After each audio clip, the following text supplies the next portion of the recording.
This meeting of the City of Socorro City Council is set to begin. Gentlemen, please remove your hats, and everyone, please silence all electronic equipment. No disruptive behavior or outbursts will be tolerated, and violators are subject to ejection and possible prosecution. La gente de la ciudad de Socorro están por empezar. Caballeros, por favor, quiten sus cachuchas y todos, favor, de poner el silencio todos equipo electrónico. No se le va a otorgar ningún tiempo de comportamiento prejudicial o revoltoso a que no sigan estos regales, se les saca y pueden ser infraccionados.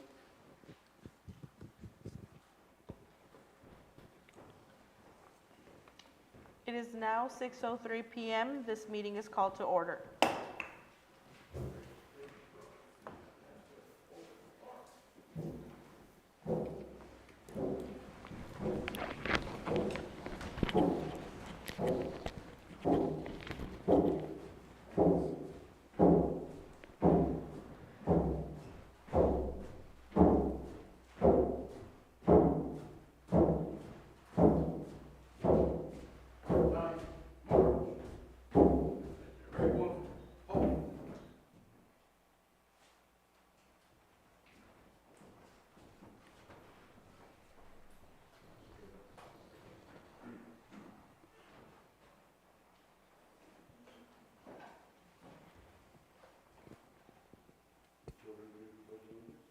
Yes.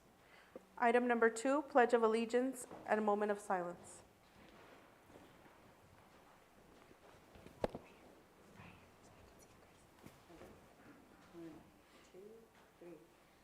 Pledge allegiance to the flag of the United States of America and to the republic for which it stands, one nation, under God, indivisible, with liberty and justice for all.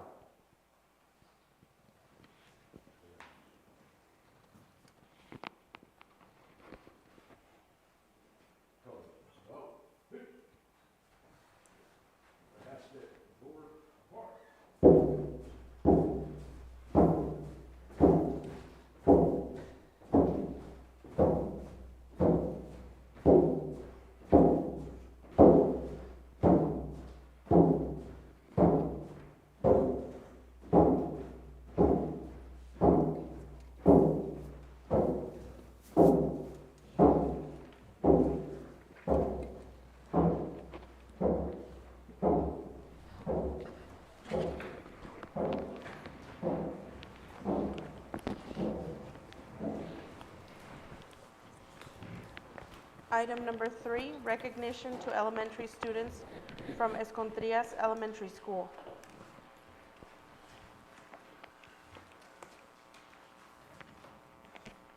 Ms. Faith Alvarado. Let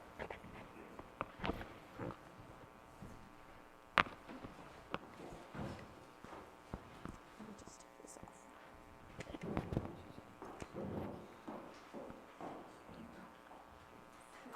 Thank you.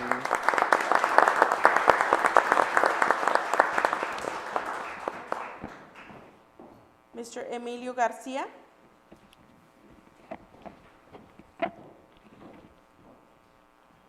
Thank you.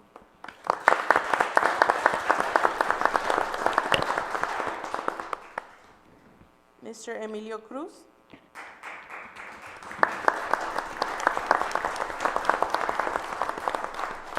Thank you.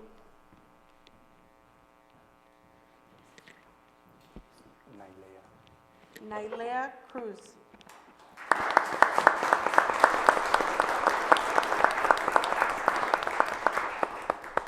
Thank you. Thank you. One more round of applause, please.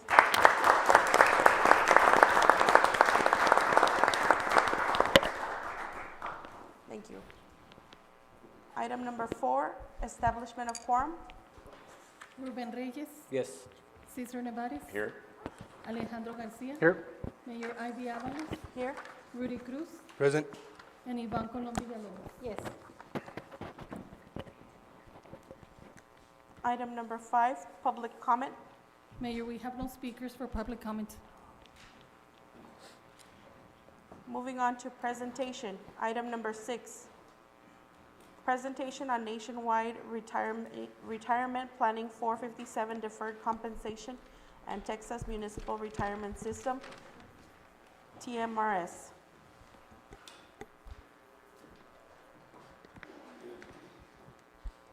So good evening, Mayor and Council. Can you all hear me? Yes. Yes. We do have a presentation and the request of Ms. Colombia Lobos for our current retirement planning and then TMRS, which is a pension plan.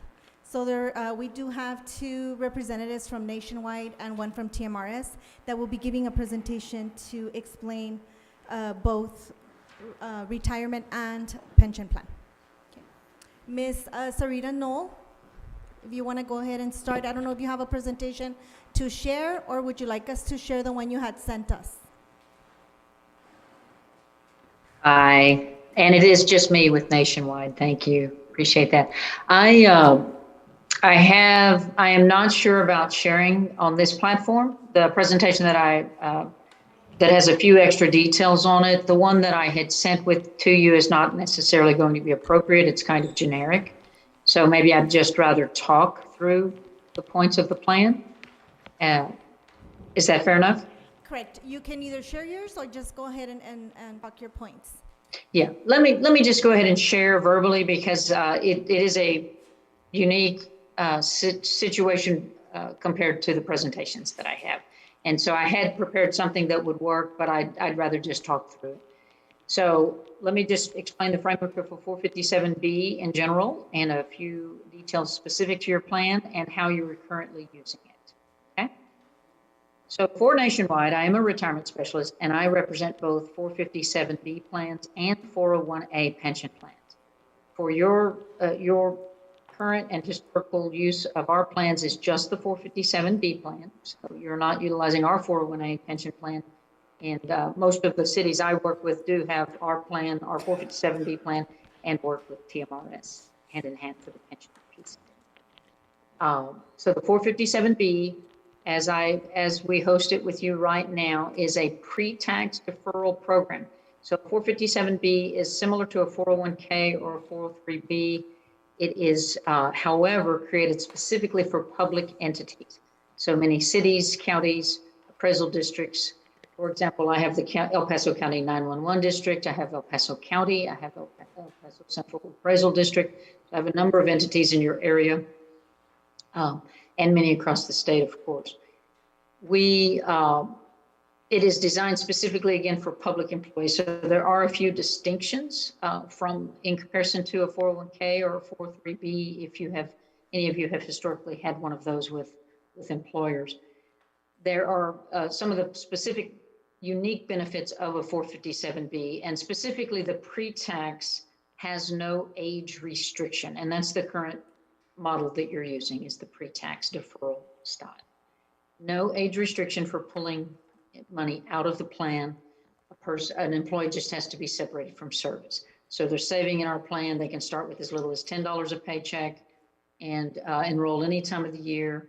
And again, upon separation from service, they can take the money with no penalty. They will owe tax at that time. One of the other unique features applies to public safety officers. Public safety officers, if retired, can pull monies from this plan. There's up to $3,000 a year tax-free for healthcare premiums. So there are a few unique things and I won't belabor those points, but there are a few unique things to the 457B. And in your case, again, the pre-tax option. Now, what y'all have been doing, and it's allowed, but it's not, I think, ideal, is that you are and it's good news for the most part. You're matching up to 7% into the 457B. So you as a city are putting, if an employee is willing to put in 7% of the gross annual income into the plan each year, you are now matching up to that 7%. In recent months, it was 6%, but y'all have changed that recently, and I think that's a good thing. I have advocated to add a 401A plan for the employer dollars, and I don't want to get into the weeds about why that is, but it's an accounting thing that in 401As, and I'm not at all competing or comparing with TMRS. That is a great pension plan. That is a different conversation. But for employer money going into the 457B, it competes with the employee's ability to max out the 457B. So if I could afford, well, I'm 29, I'm 59 years old, so I could put up to $27,000 in a 457B this year. But if you're putting some of that in, then it keeps me from taking full advantage of the tax break on that. So bottom line is the 457B is designed for employee money, but y'all are in fact putting 7% in, which is a great gift. And my understanding is that is because you, if I understand correctly, that you have not been using TMRS up to this point, and I could be wrong about that. Please correct me if I'm wrong. But bottom line is it's a win. So just in general, it's a win-win-win.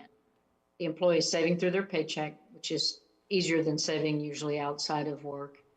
Usually harder for people to create and fund an outside savings plan. They're saving on taxes because the pre-tax component is bringing down their taxable income in the current year. And then thirdly is that we are investing their dollars based on their risk tolerance and preferences, anywhere from a guaranteed fixed account, called the nationwide fixed account that you have, all the way up to more aggressive small cap, mid cap, but all mutual fund based investments. So you've got safety in numbers, and it's a very well vetted plan. I mean, we monitor the investments, and we kick investments out of the mix if they're not performing well. So the individual investor or employee is not doesn't have to worry about safety, but they do have to worry about what is their appropriate risk tolerance level. And that is my job. I've been a financial advisor for 18 years. It is my job to help them understand the risk versus reward of the investments they're choosing. And many, of course, just choose the guaranteed fixed account, which is like a really high paying, it's not a high paying savings account, but it's a savings account basically that pays more than the banks. So again, the 457B, y'all are currently using it for employer and employee money. It's a great platform. It's a great chassis to offer your employees. Every employee should be taking advantage of it, not only just for their own savings, but of course also to capture that match that you've provided up to now. And if that changes, it's not going to hurt my feelings, because I think the 457B is an important structure in its own right for the employees' money. And I would welcome, TMRS in the plan as well. We partner all across the state, of course. And, I know Anthony, I saw Anthony, I'm like, oh, great. Like, oh, I know that guy. And I'll have to get to know Michelle. But it's just a savings vehicle through the city paycheck. And upon separation, the person can take their money and run with no penalty. And hopefully in the meantime, we've not only have they saved, but we've grown the account for it. I can answer questions or pass the torch on to Mike.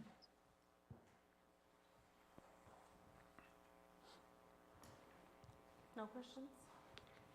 Or please correct me if I'm wrong about, my understanding is y'all had not historically had TMRS.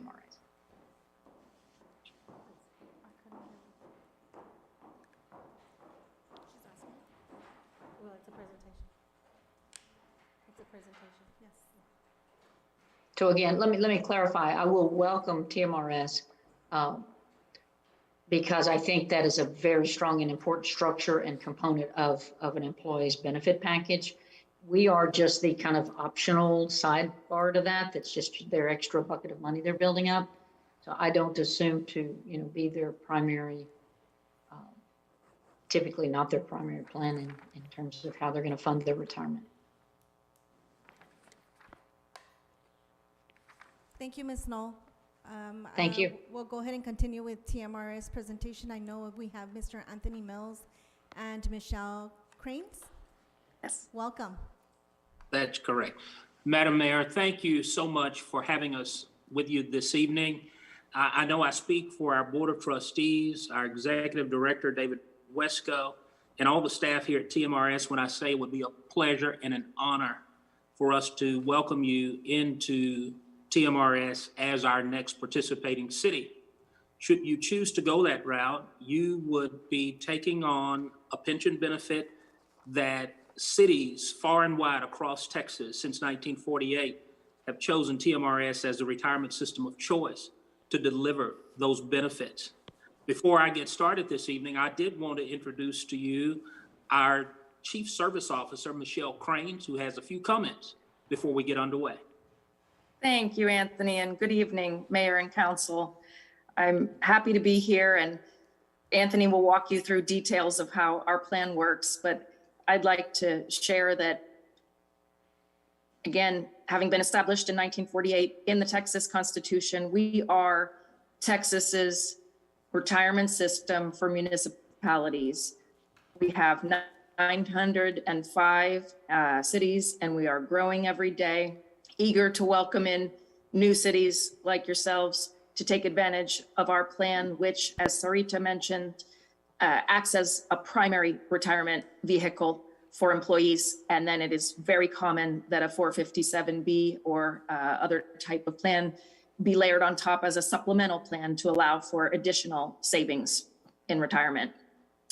I would add that I've worked for the Texas legislature and the Pension Review Board, which oversees public pensions in Texas. And I can tell you from my experience in both that TMRS is a model plan, both within Texas and actually in the nation. And part of the reason for that is we're a cash balance plan. We're 90% funded, unlike most public pensions these days. And we take advantage of economies of scale. Having 900 plus members means that your trust funds would be pooled with those of cities across Texas to allow us to invest those funds in the most professional way possible.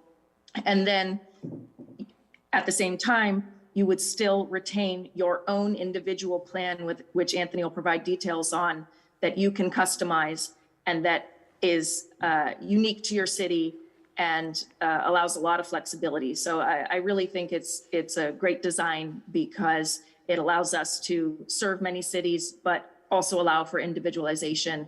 And you'll see that as well in the fact that you can choose a plan that works for your budget and your cost structure. So I'll let Anthony take over from there. Thank you. Thank you, Michelle.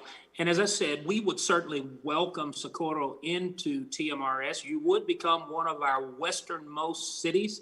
You would join Horizon City and the city of Anthony there in El Paso County. Those cities are members of TMRS, and we would certainly welcome Socorro into TMRS. I did provide a presentation to you this evening, and I believe that your staff is going to share that with you now. I'll just walk through it in a high-level overview, and I will then open it up for questions that you might have at the end. Next slide, please. So why would you choose TMRS? Why TMRS? Well, TMRS, next slide, we are in the business of delivering secure retirement benefits, secure, reliable retirement benefits. And as you heard Michelle say, we've been doing that since 1948.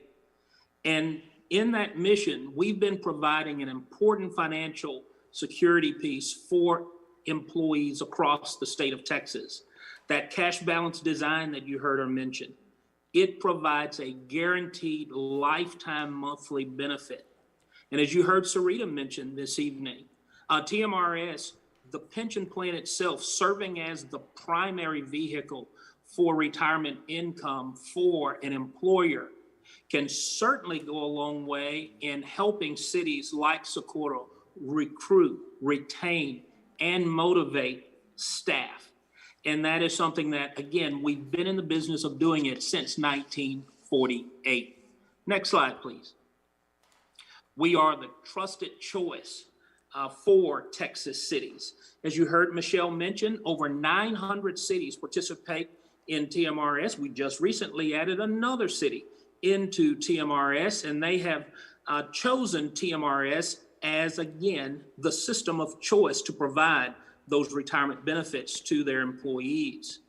When we look across the state, we're providing retirement security to almost 160,000 active members in TMRS and over 70,000 retirees, beneficiaries, and their survivors. Next slide. Socorro, like all cities in TMRS, you'd have total control over your plan design.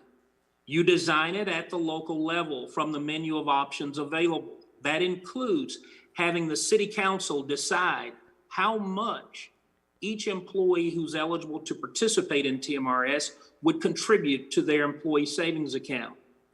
You would select the employee deposit rate.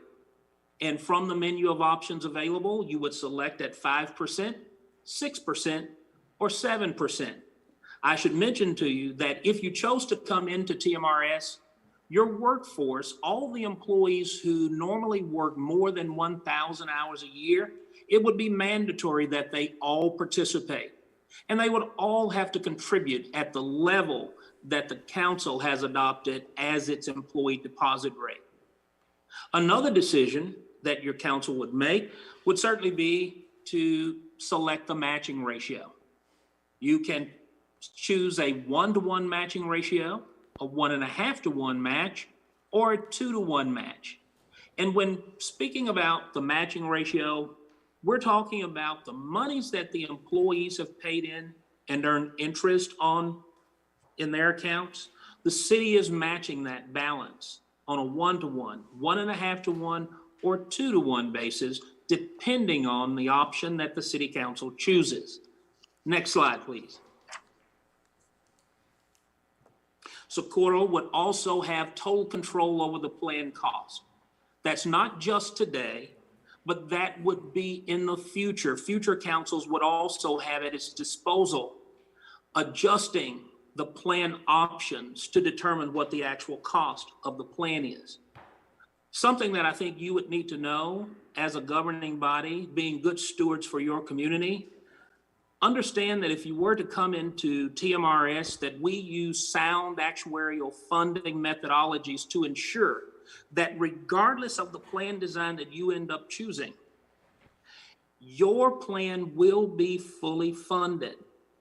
It will be fully funded, and by that I mean you will have contributed over the course of an employee's career the contributions that need to go into TMRS to ensure that you've accrued the assets to pay out the lifetime benefit for every employee that contributes to TMRS.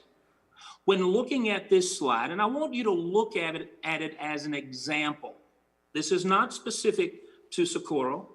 We would have to give you a plan study to show exactly what the cost would be for Socorro, because each city is different. Your demographics are different. We're talking about the number of employees, the age of the employees, the service of the employees, the salaries of the employees. All of that goes into determining what the actual costs are. But what I want to demonstrate here when you look at this slide is to just see that depending on the plan design that you choose, that has a lot to do with what it actually costs. If you'll look at the blue line, that blue line represents those plans that are in TMRS that are 5% deposit plans. The orange line represents those plans that are 6% employee deposit plans. And the gray line represents those plans in TMRS that are 7% deposit plans. And then when you look horizontally across the slide, what you're seeing is, as you go from left to right, those different employee deposit rates, depending on the match that comes with it, you can see what the average contribution rate for the city is. A 1-to-1 match, you can see where it starts.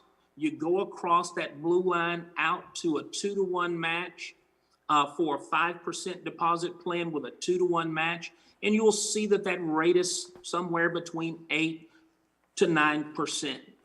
And you can do the same with the orange line for the 6%, following it across from a 1-to-1 plan, a 1.5-to-1 match, or a 2-to-1 match.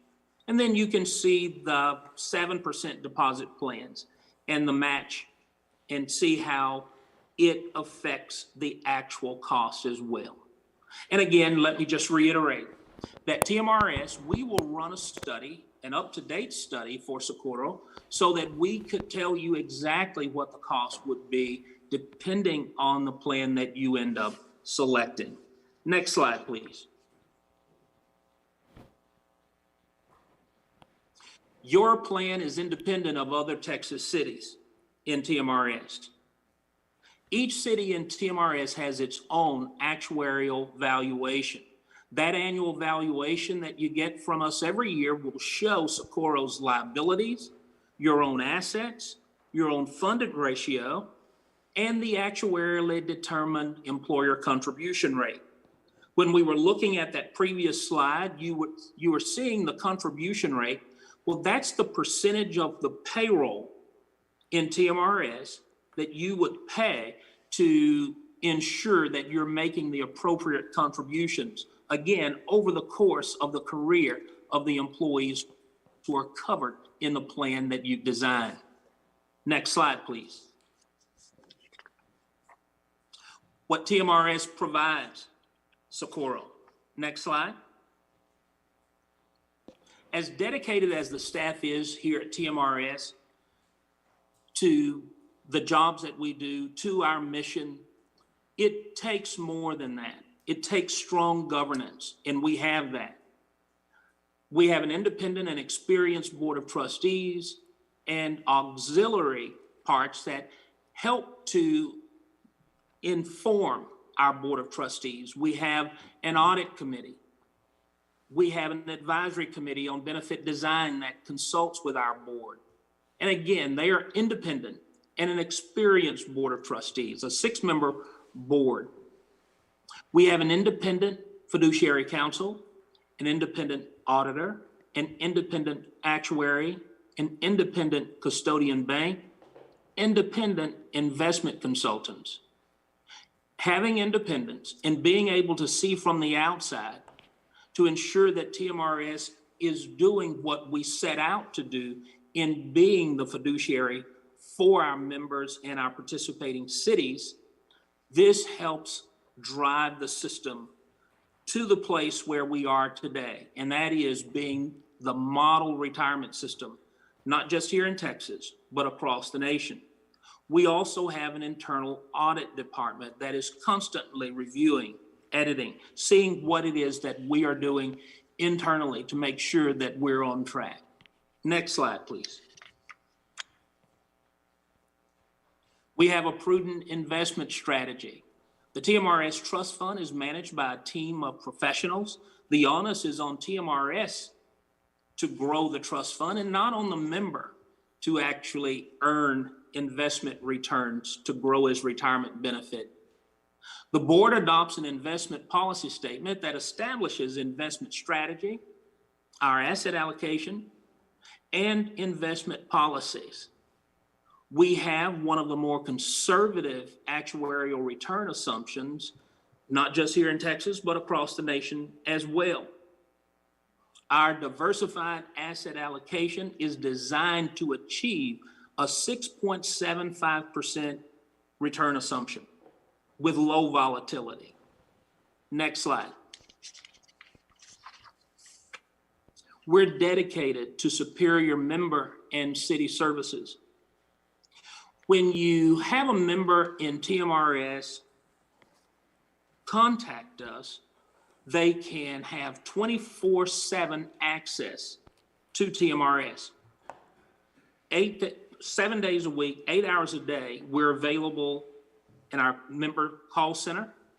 And the calls that come into TMRS, they're usually answered in 30 seconds or less. We also created a city services department in 2020 to improve our service to participating cities.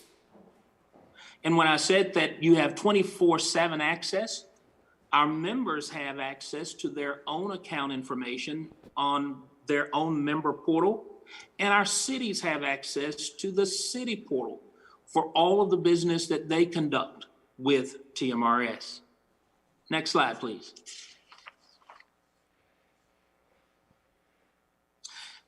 As I said at the outset, I know that I speak for our executive director and all the staff here at TMRS when I say we would welcome Socorro into the TMRS family. We have been in business for a long time, since 1948, the retirement system of choice across the state of Texas. And again, we would welcome you into the system. And with that, I'll open it up for any questions that you might have. Ms. Villalobos? I'm sorry, I know this is a presentation. Mr. Martinez, are we allowed to ask questions? You are. Okay, all right. I will be asking. Anybody else? I'm still trying to get my thoughts together here. Well, I guess I got a comment in regards to nationwide 457. In one of the slides, it says, learn the language of investing. Towards the bottom, investing involves market risk, including possible loss of principal. A lot of the employees don't know where to invest. For Mr. Anthony, I was gonna ask you, is there any chance if the employees were to get the TMRS to lose any money? Did you want to start with Sarita to answer the first part of your question, or did you want me to go ahead and? No, go ahead. Okay. In TMRS, our members, the employees at your city will contribute, again, the deposit rate that you elect to put in place by ordinance. The account will grow at 5% interest annually. That's regardless of what happens in the market. Market has a down year, which we know there will be down years. The members in TMRS still get guaranteed 5% interest. Okay. That was my question, comment. Thank you. Was there any more for me to try to answer on that? I can make a couple of comments about risk, but You can. is that sufficient? Yes, ma'am, you can. You can But- make comments. One quick comment is I see the TMRS option as a tremendous and stable option for your pension plan. As far as the 457B, I am a very careful and prudent advisor to your, well, technically, I'm not supposed to give them advice, though I am a financial advisor, but my role is to educate your employees in the risk reward options and profile and help them understand the, Mr. Mills used a word or a concept that I use a lot when I'm talking to people, and that is the volatility. I always want to make sure that the volatility is moderate or mild but still get a robust return. So I'm very careful in how I educate the employees on what would be appropriate for them. But even given the fact that they can invest anywhere from a guaranteed rate of return all the way up through aggressive investments, the investment package in general is still very safe because it is a package of packages of a mutual fund. All but the fixed account are mutual funds. And so they are technically considered variable investments, but there is safety in number in those funds. Even if the volatility is higher, and that is measured by standard deviation. So I will oftentimes compare investments standard deviation and show someone that they can get a reasonable rate of return with a low standard deviation, meaning low volatility. So I'm very careful about that. I spend most of my time educating your employees and helping them make those decisions for themselves. But we also do have a professional investment management option if you want to ever add that to the plan. That is certainly an option. We don't currently have that, so I have to be very helpful and careful with your employees. But again, I would applaud the introduction of TMRS into your city because the 7% you're now matching into the 457B could be used for that. And I would feel more confident because of the 50 plus entities that I serve in Texas, the city of Socorro and only one other city that I host or that I serve do not have TMRS. And I worry for those employees. So. Mayor, I have a question. Thank you. Mr. Garcia? No, I have a question. I was wondering, as an educator, Is TRS, are you related to TMRS, related to TRS? Well, in our industry, we may call each other sister systems, but we are completely independent of the teacher retirement system of Texas. They are completely separate from TMRS. They are a pure defined benefit plan. We're cash balance design, very different in structure and operate very differently. Mr. Cruz? So I have a couple of questions. My first question is, should the city want to engage in this plan, how long would it take for you all to come back with different options dependent on the city council's aggressiveness on the plan they would want to take up? And how long does it usually take you to work with the municipality and putting numbers together, but showing us different options of what it's going to cost the city? Because we do have employees who have worked for the city for X amount of years as opposed to those new employees. We would have to buy into that as well. So we would need to see the financial impact. And like you know, each municipality has a budget that we need to keep healthy. And my second question is, does the plan reduce Social Security payments, or does it completely eliminate that?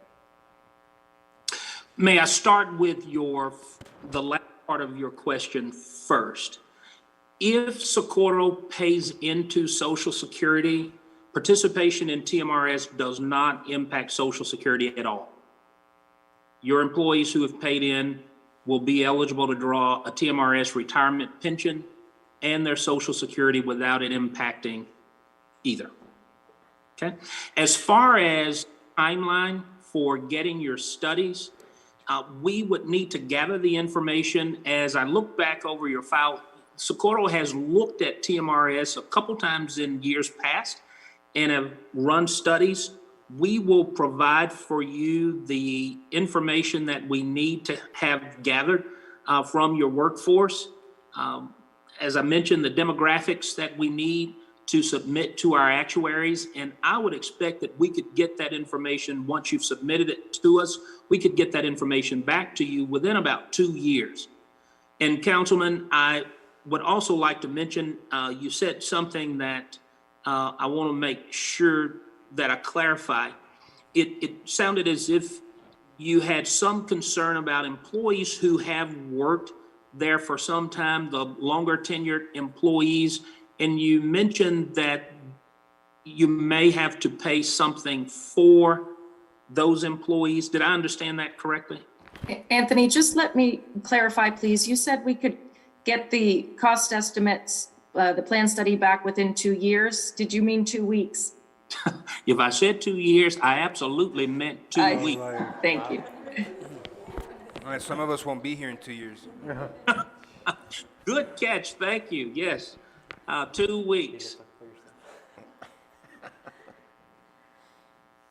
The reason that I wanted to clarify, as I said, I know that Socorro has looked at joining TMRS and has run studies in years past.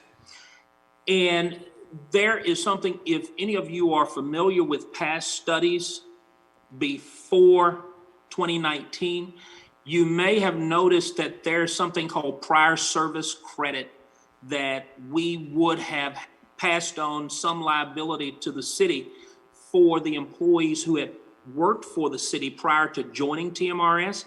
There would have been a liability and a cost to the city for that tenure that those employees had. Since 2019, in a city that already has a retirement plan where the city has been making contributions on behalf of the employees, which you're doing in your 457B plan now, you have what we call excluded prior service credit, which means if you were to join TMRS, basically you start from day one and build your liabilities going forward. You don't take that retroactive look to figure out what the cost would be for the tenure for the employees who were working prior to you joining TMRS.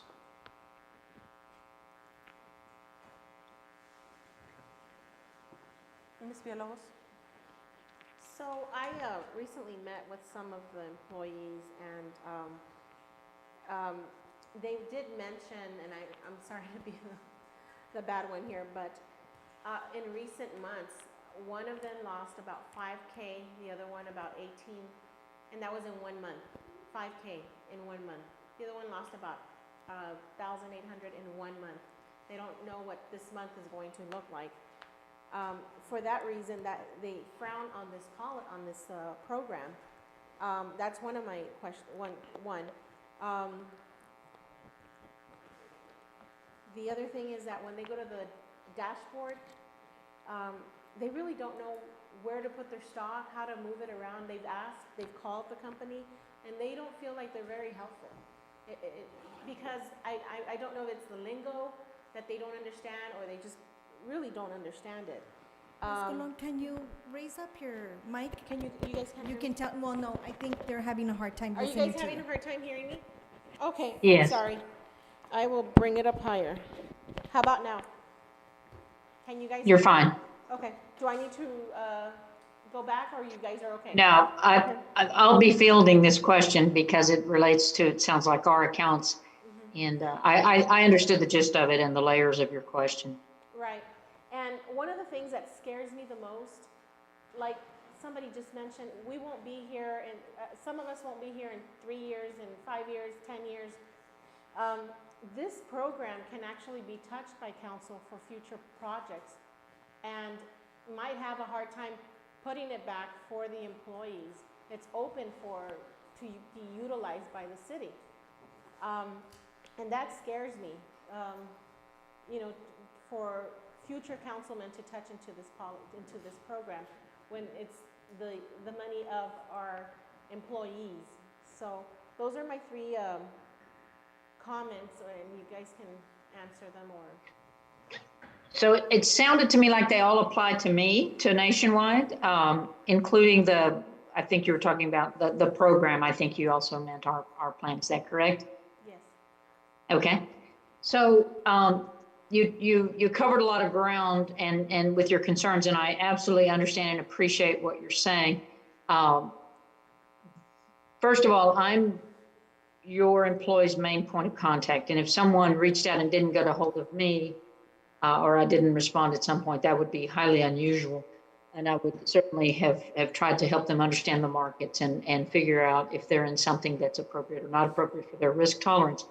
But more in general, it's always hard to answer a question when someone says, oh, I lost all my money, or I lost 50% of my money, or I lost $1,500. I mean, if you had $3,000 in the account and you lost $1,500, that's a huge loss. That's a 50% of your account.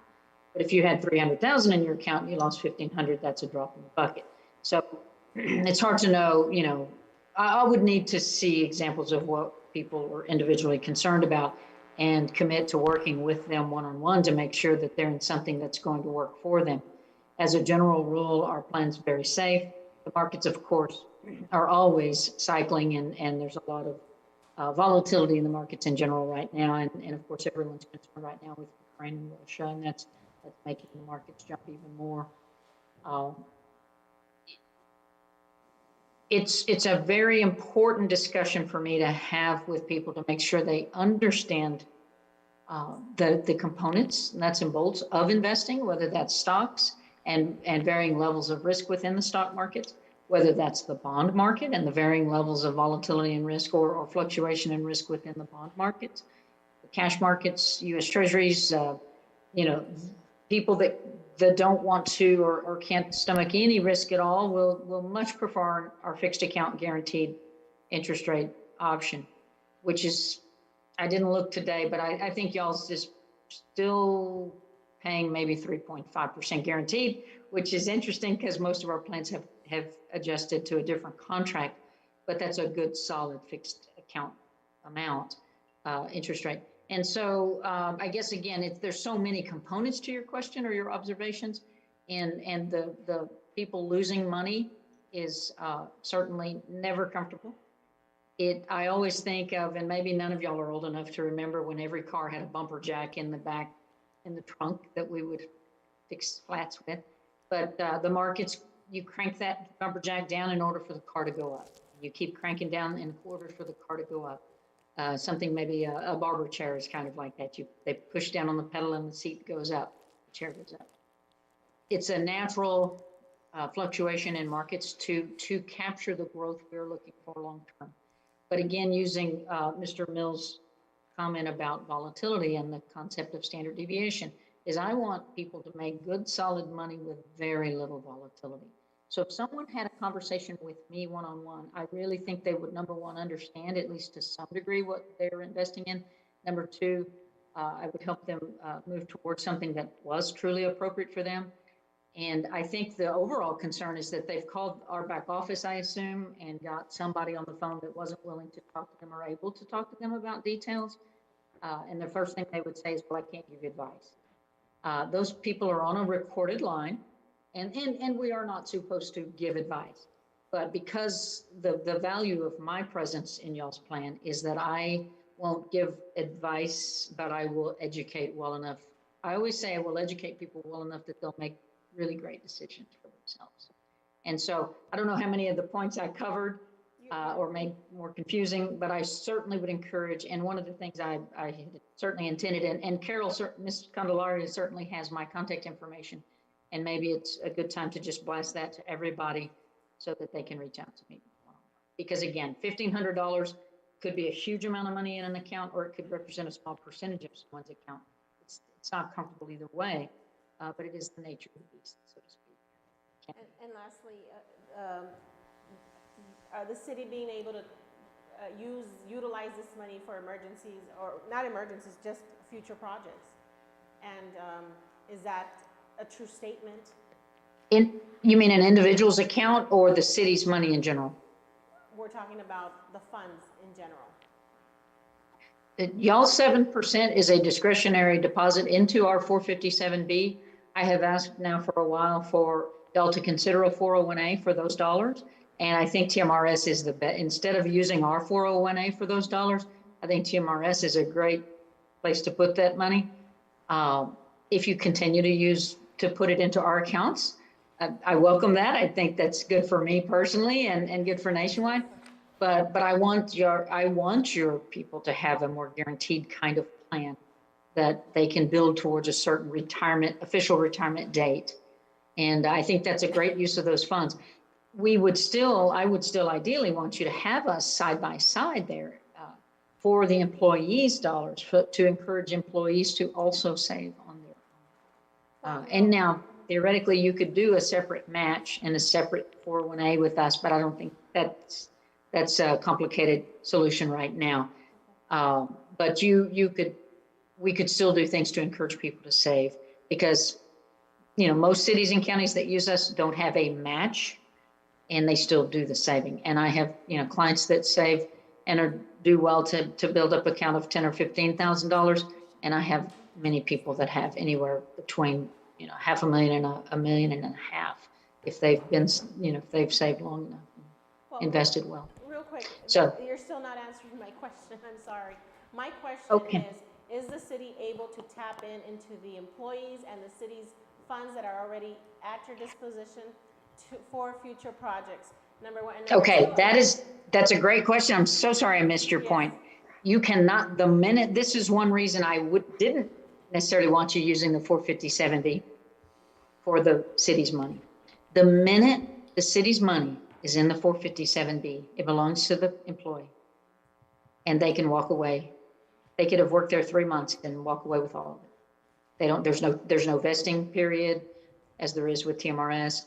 And a regular a 401A that we provide, we can create. They're very customizable. We can create a vesting period, vesting schedule. But no, the dollars you've put into the 457B from this day backwards belong to the actual member. Okay, and just a comment, we have a lot of speaking Spanish employees, and so maybe that's why they're disencouraged when they call in. I don't know if you have the right people for them, but apparently the dashboard is a big problem.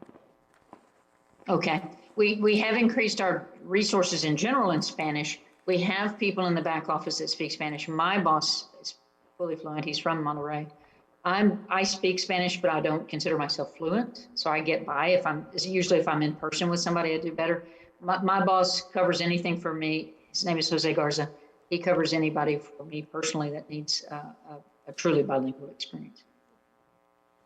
So if they would reach out to me, then I'll make sure they get to him if I'm not able to help. Thank you. Thank you. And might I add, Councilwoman, if there is question as to whether or not TMRS has resources that can assist in Spanish or any, I pointed out before that there have been 6 flags to fly over the state of Texas, and I think that TMRS has a resource to cover just about every language there is, and that certainly does include Spanish. Thank you. Any other questions? Great questions, and they are bringing up a lot of good points that I honestly, I didn't know what I was getting into at this meeting other than just describing the existing 457. I'm delighted to see that you're considering TMRS. But I don't want to see you fire nationwide either, because it's a great complementary. And might I add, Sarita has pointed out that many of the cities that she serves, that they are participants in TMRS.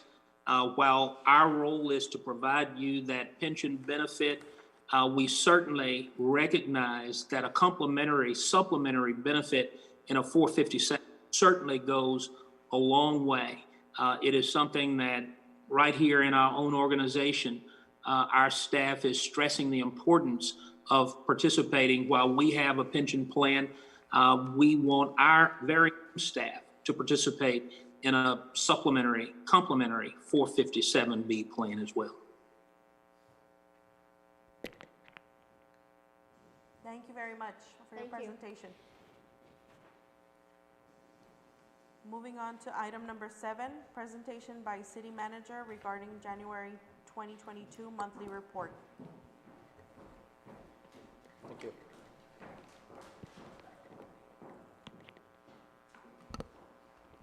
Good evening, Mayor and Council. I will be providing you January's 2022 monthly report, just the highlights for the departments.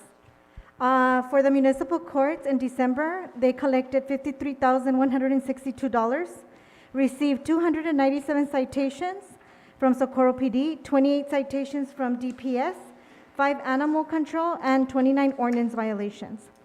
The HR department did not have a civil service meeting. There was no items to discuss. We had 12 new hires, 3 for Public Works, Jose Banda, full-time laborer, Daniel Ontiveros, full-time laborer, Angel Orona, also full-time laborer. We had 3 police officer recruits, Andrew Carrillo, Lucero Quintana, Isaac Parada, 1 police officer, Rogelio Martinez, 1 communication dispatcher, Vivian Martinez, 2 recreation leaders, Zulema Pacheco and Marisela Corral, 1 art instructor, Nora Reyes, and 1 art program coordinator, Patricia Reyes. There was 4 lateral moves, Veronica Zamora from labor to admin assistant for code and animal control. Liliana Natal went from labor to safety technician. Eunice Marquez went from planning clerk to planning tech. And Diana Rodriguez went from recreational leader to multimedia specialist. Our Parks and Public Works Department conducted a street light night check throughout the city. They reviewed 1,200 were checked, 45 work orders were created to El Paso Electric. They painted the bridges on Alameda, which is Nevares, Rio Vista, in front of the high school, Place, Vara Lane, Bovey, Vineyard, and Passmore. They swept Stedham and Old Hueco Tanks Road. There was 4 potholes, 8 sign replacements. They also did the roofing on the Cougar Park restrooms. And they continue with the systematic approach for weed control and maintenance of all parks. Our police department received 3,038 calls for service. Officers continue to attend training to keep them in compliance with our TCLO certification. Our city clerk prepared agendas and minutes for meetings scheduled January 6th and 20th. She received 46 open records requests and responded to 48. Planning and Zoning Department collected $24,564. There was 87 permits issued, 4 registrations, 9 applications, and 41 letters. Our code enforcement issued 174 violations, 51 cleared, issued 25 citations. Our animal control received 182 calls for service, 25 impounds, no citations were issued. Our recreations department had the startup of the senior program again. There are 50 registered seniors. They conducted 200 senior welfare calls, 100 senior meals were delivered. 1,000. There was no HLC meeting due to no quorum. This is the 7th month that we have not been able to have a meeting due to no quorum. They kept up with all social media platforms, media inquiries, and press releases.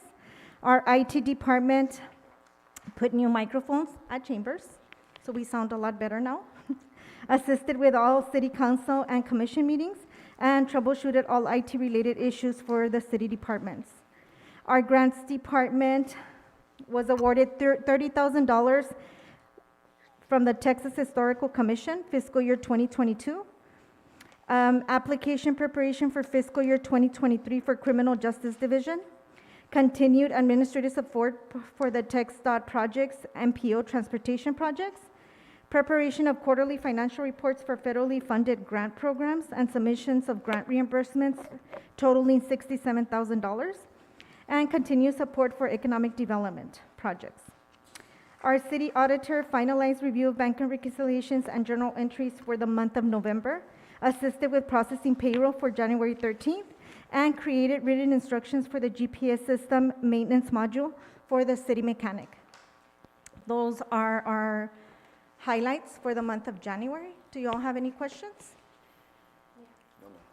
Ms. Villalobos? Real quick, just curious, 30,000 for the Rio Vista rehab. What are we looking at? What's going to be revamped with that money, and how soon? So, go ahead. Good afternoon or evening, Mayor and Council. Victor Reta, Historical Preservation Officer for the City of Socorro. That money is going to the capital project, which will go into rehabbing the entire complex. We are currently in the phase 2 of the planning, which we did hire a contractor, Turner HL, based on council's approval of the contract. They're already completing the preliminary design phase, and they've come up with a sketch that's going to go forward, and also completing the rest of the bid documentation so we can go out to bid for physical construction of the new buildings as well. While we know that the entire complex is obviously going to require more than that money, that'll go ahead and help us in actually creating the physical construction of the site. And I'm excited to hear we have a art coordinator, and super excited. Hopefully we can complete Yes, what we were talking about out here. it's in our to-do list. Yes, Yes, ma'am. Thank All you. right. Thank you. Thank you. Thank you. Thank you. Ma'am, I would like to entertain a motion to move items 23, 29, 30, and 31 Second. to after presentation. I'm sorry, can you repeat it? 23? 23, 29, 30, and 31. Rubén Reyes, Yes. Cesar Nevares, Yes. Alejandro Garcia, Aye. Rudy Cruz, Yes. and Iván Colom Villalobos. Yes.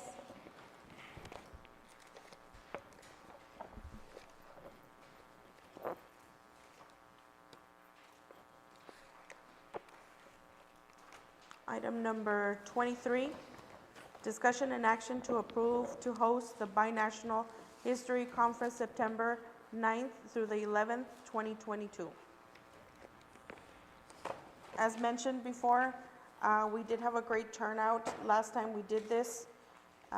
We've got many people that were interested in coming back to Socorro and seeing what Socorro has to offer. I have Mr. Al Borrego here to, if you have any questions. Mr. Borrego, would you please stand up? Good morning, Council. Oh, I believe Mayor. we need a motion? Motion to approve. Second. Okay. Do we have any questions? Go ahead, Mr. Any questions? You want me to tell you a little bit about it? Yes, please. Yes. So, like you mentioned, we did the binational tourism connection in December, and a lot of those people will be coming back for the actual conference in September. We've been doing that conference now for, it'll be my 7th year this year. We didn't stop during COVID, we had it. We, of course, went virtual, and we did have live presenters as well. but it changed the whole dynamic of the way we do it. My idea of having the conference is to bring people here. COVID didn't help us, but we still pressed on and kept it going because it's something that's very important. The conference centers on the Camino Real de Tierra Adentro. The organization that presents the event is the Cultural Heritage Society of the Camino Real de Tierra Adentro, which I'm the president of. And what we do is our target mission for the organization as far as the conference goes is to continue the work to extend the Camino Real, the Camino Real's UNESCO World Heritage designation from Valle de Allende to Okeowengue, north of Española. That's our mission. So this conference keeps everybody together. This isn't the only one we do. We do one in Mexico City, and we do one in San Luis Potosí every year as well. The Camino, of course, goes from Mexico City up north, 1,600 miles. So this conference, as far as the Mexican side of it, it's got a portion in Mexico. It's a binational designation because part of it's in Mexico that isn't done yet, and of course all of the U.S. side. Total of 10 states, including the 2 states of Texas and New Mexico. So that's our mission, is to get that work done. And this has brought many speakers. This year we're planning to have between 12 and 15. I think we've got 3 for sure that are going to be virtual, but we're trying to get everybody in here to present their work here. And it's to educate everybody, educate not only the public, but everybody that's involved, councils, because we're talking a lot of people, a lot of cities that get involved. We'll be bringing in from the binational tourist thing, those cities, there's 8 of them that came. There's actually 10 in that group. But most of those will come and present their wares during that thing. They'll come and promote their city. Of course, got to have Socorro there and whoever else wants to. The idea is to join together in a big force to make this happen, to get the inscription with UNESCO to be a World Heritage Trail the rest of the way, so that we can all benefit from it. And if we, and part of it, I think part of your background for it was the sister city thing that's in there. And that, of course, we'll have to bring that back as well so that you can learn about the Sister City program, which is a project that the organization does as well to tie us all together. The reason I think we've got the binational thing is because we really got to get working on this thing and know where we're doing it and what we're doing. That's got to be done quick. So it's in September, but September's like almost here. So, but the Sister City thing is another thing. So we'll come back and I'd like to do a presentation so that you can learn about that and be part of that. We're really moving on the American side of it. It hasn't moved. I think I had a meeting about 5 years ago on what we had to do, and I think most of the cities had people there that were involved in the meeting and learned what we had to do. And I think we're there. I think most of the work is done. I know that Socorro's been doing a lot of work as far as what the assets are, what the inventories are, to get your part of it that you're gonna have to do, because at the end of the day, we want to get a declaration by the city of Socorro. We get that declaration. Now we've got, we're doing 18 in Mexico, and I think I've got 23 on the U.S. side. And once we do that, we have all of that. That includes all the work that's done to make the nomination to request for UNESCO. So we're close. We're working with the National Institute in Mexico, National Park Service on this side, so that we can get this done. But this thing, the Binational History Conference, is very important. We're covering heritage tourism, the tribes of the Camino Real. Every year we've had some representative from our Antigua Isleta del Sur Pueblo here present. Every year they've presented. We've had some people from Isleta in the north come and present as well. But this year we'll bring in the Tarahumaras to present as part of it. So we're bringing them in from both sides to present. We'll do the connections, which is the sister city thing, which you'll learn all about that before this event. And World Heritage, we'll bring the experts. Mexico got it done in 2011, their southern part, and those experts are working with us so we can learn all this work of what we have to do and how we're going to present it. And then, of course, gastronomy of the Camino Real, which will cover our food here, because we've got so many different things on the Camino. I mean, even in New Mexico, we all know that over there they got red enchiladas and green enchiladas and white enchiladas or whatever.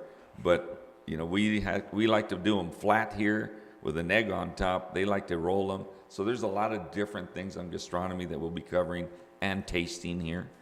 And then the culture of the Camino Real, which will have a lot of cultural entertainment as part of this event.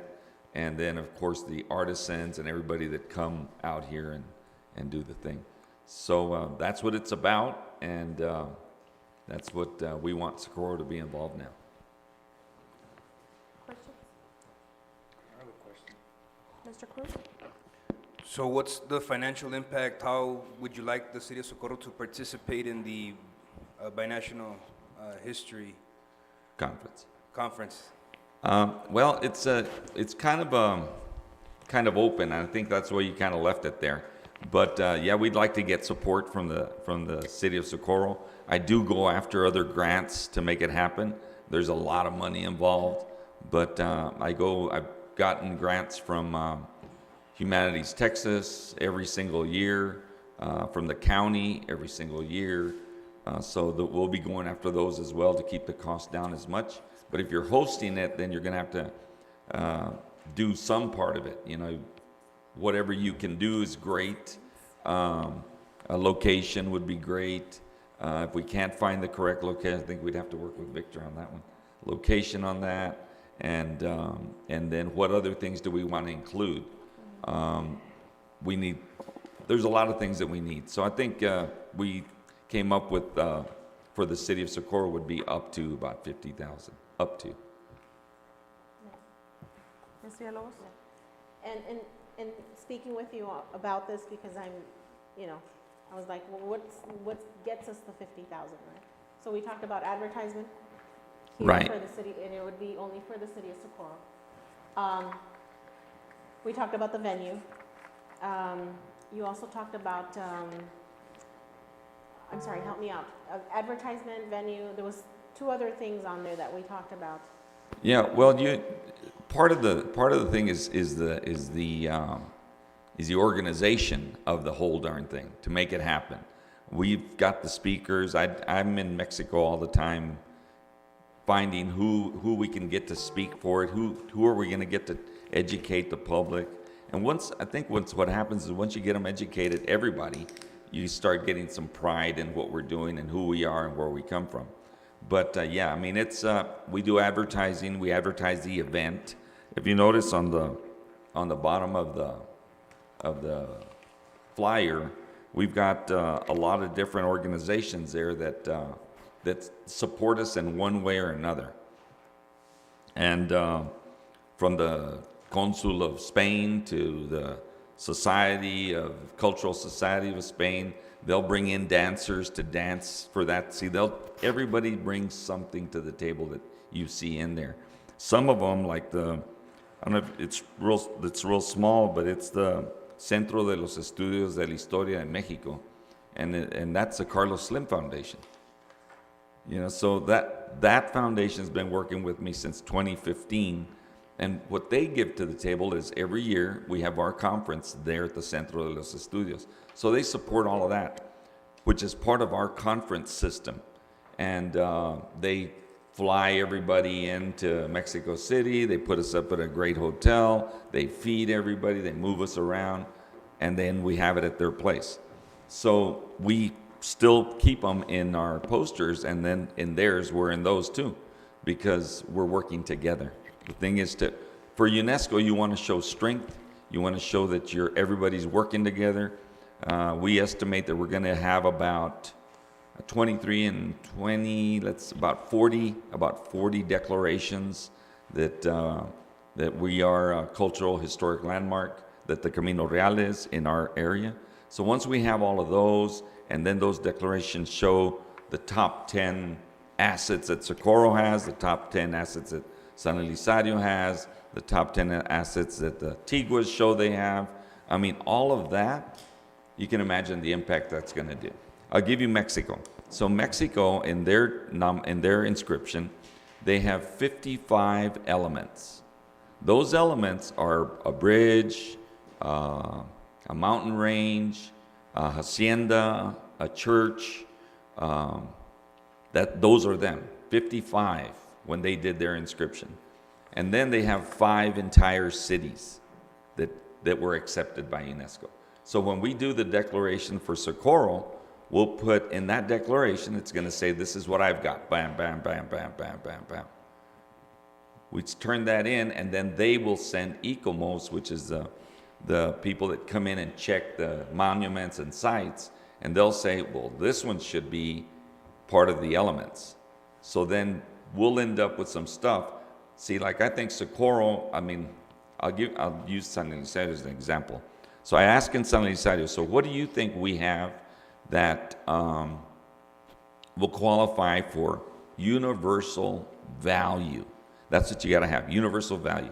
So somebody said to me right away, well, the church. I go, no, because that's like the 7th version. That one won't make it. It won't make it. What they have in San Elizario that will probably make it is the toma, when the Spaniards took possession of the land right there. People don't realize it, but in 1598, from San Elizario all the way to southern Colorado became New Mexico, including Socorro. But we don't even know that. See, but that kind of stuff is what's going to put you as an element. Now I look at Socorro and I go, what do we have here? What do we have in Socorro that's going to make it? Well, probably not the mission, but the old site of the original mission. Because we've got relics from there that we can touch and feel and see. And then we've also got vigas in the mission now that were from there. So you put those elements together and now you've got something that's got universal value. Because when was that built? When did it go down? How did it go down? And then maybe traditions. I know years ago, because I'm from Socorro, but years ago we had this tradition that every year during Easter they'd have the procession where somebody would act as Jesus and he'd carry a cross around. I don't even know if they still do that. No? Do we know? Not anymore, huh? Not like they used to do it. I know it used to be Juan Fresquez did it, or one of the Fresquezes. And he looked just like Jesus. Of course, I was an altar boy then. But that kind of tradition needs to be brought back, like quick, and start doing it again. And keep those traditions going for the city. I'm really happy because I know Victor does a lot of work, and that Socorro's moving forward with the tourism and the history stuff. And now you see the historic district becoming something, but just food for thought. Need to get some signage up. Need to get those signs up that say San Elizario Socorro Historic District. We need to get that stuff done. The landmarks that you have, put signs up on them. There's a lot of stuff we can help you with because we do it. We're doing it in a lot of cities. But that's what I do. That's my stuff. And I'll point out something that's really cool is nobody pays me. It's a job, but nobody pays me. My mom thinks I'm crazy, but oh well. But that's what I do. I go all over the place doing this stuff and hooking up people and doing this conference, and we make it happen because I love my part of the country, which is here. I'm from Socorro, and I'm glad when I started doing this, Socorro wasn't doing anything. We were sitting there dead in the water, but now you guys are doing it. I love it. So, any other questions? Yeah, Al, I'm sorry. Did I hear 15 or 50? 50. 50. 50. Yes, it's on your. Yeah, it could go up that. It could go up that high. So that's estimate. Could estimate. Yeah, it's up to. I don't think so, but you have to approve it as you go. So, that's what I think, right? You have to approve it as you go. Yes. Yeah, yeah. So my question is would we be in charge of the event? So we would be in total control We- of, we No. would in ho- coordination with Right. Mr. Right. Borrego. Yeah. Right, but we would be in control of. You'd host We it. would be the host. You'd be the host city. You'd be the host city of the event. So Mr. Reta would be coordinating this More than event. likely, he would Definitely, be the you coordinator. definitely have to Yes. work. I mean, work. Not that you don't work. Ms. Villalobos, do you have a question? No, I was just gonna comment that the 50,000 was brought up because of a last event that we had. That's más o menos what it costs, correct? Correct, but it was a different event, Yeah, right? different event. In the last agenda item, we thought it was the same event, Oh. right? But this one is Oh. something completely Okay. different that Correct. we've never really done Mhm. and don't even know what the estimate would be. Okay. Yeah. Thanks for the clarification. And I don't really know the structure of how you include it. Like if we use a city building to do it, or the city's going to do this, is that going to that can be part of that? So I don't know, how you'll do it.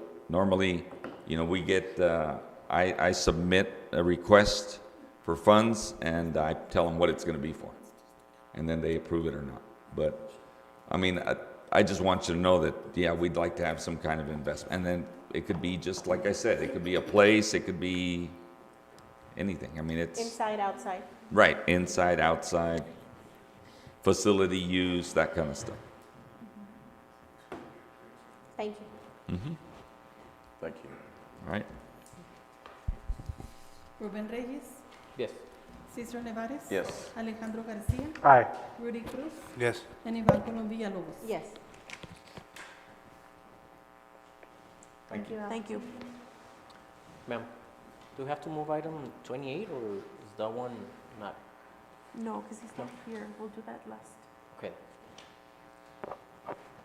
Item number 29, discussion and action to approve the appointment of Jose Marrufo to the Building and Standards Commission, Place 1. Motion to approve. Second. Ruben Reyes, Yes. Cesar Nevares. Yes. Alejandro Garcia, Aye. Rudy Cruz, Yes. and Iván Colom Villalobos. Yes. Item number 30, discussion and action to approve the appointment of Jesse Montelongo to the Historical Landmark Commission, Place 1. Motion to approve. Second. Ruben Reyes, Yes. Cesar Nevares, Yes. Alejandro Garcia, Aye. Rudy Cruz, Yes. and Iván Colom Villalobos. Yes. Documents to swear them in. Item number 31, swearing in of newly appointed commissioners. Would you please stand up and let's see, where's Mr. Montelongo and Mr. Marrufo? And come forward.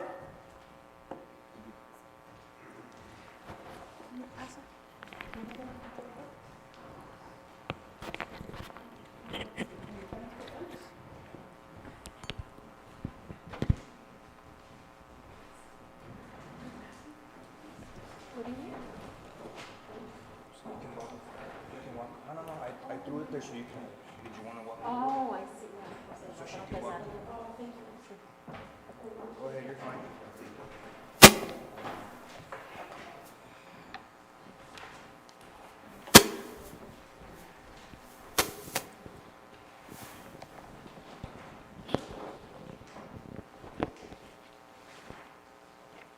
Would you please raise your right hand and repeat after me?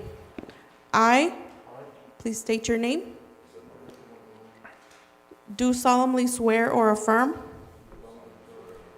that I will faithfully execute the duties of the office of the, and state your board or commission of the City of Socorro, Texas,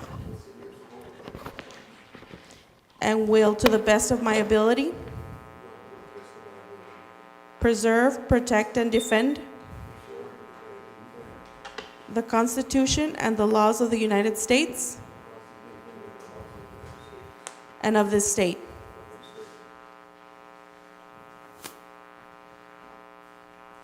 One more, gentlemen. I do solemnly swear or affirm that I have not directly or indirectly paid, offered, promised to pay, contributed, or promised to contribute any money or thing of value, or promised any public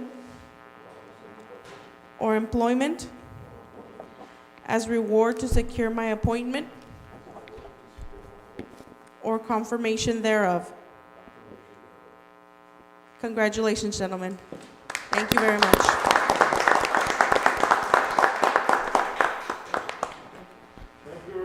Thank you. Thank you, guys. Thank you, sir. Thank you.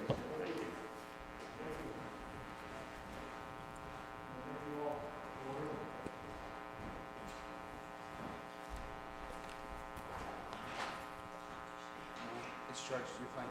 Yeah, we're good.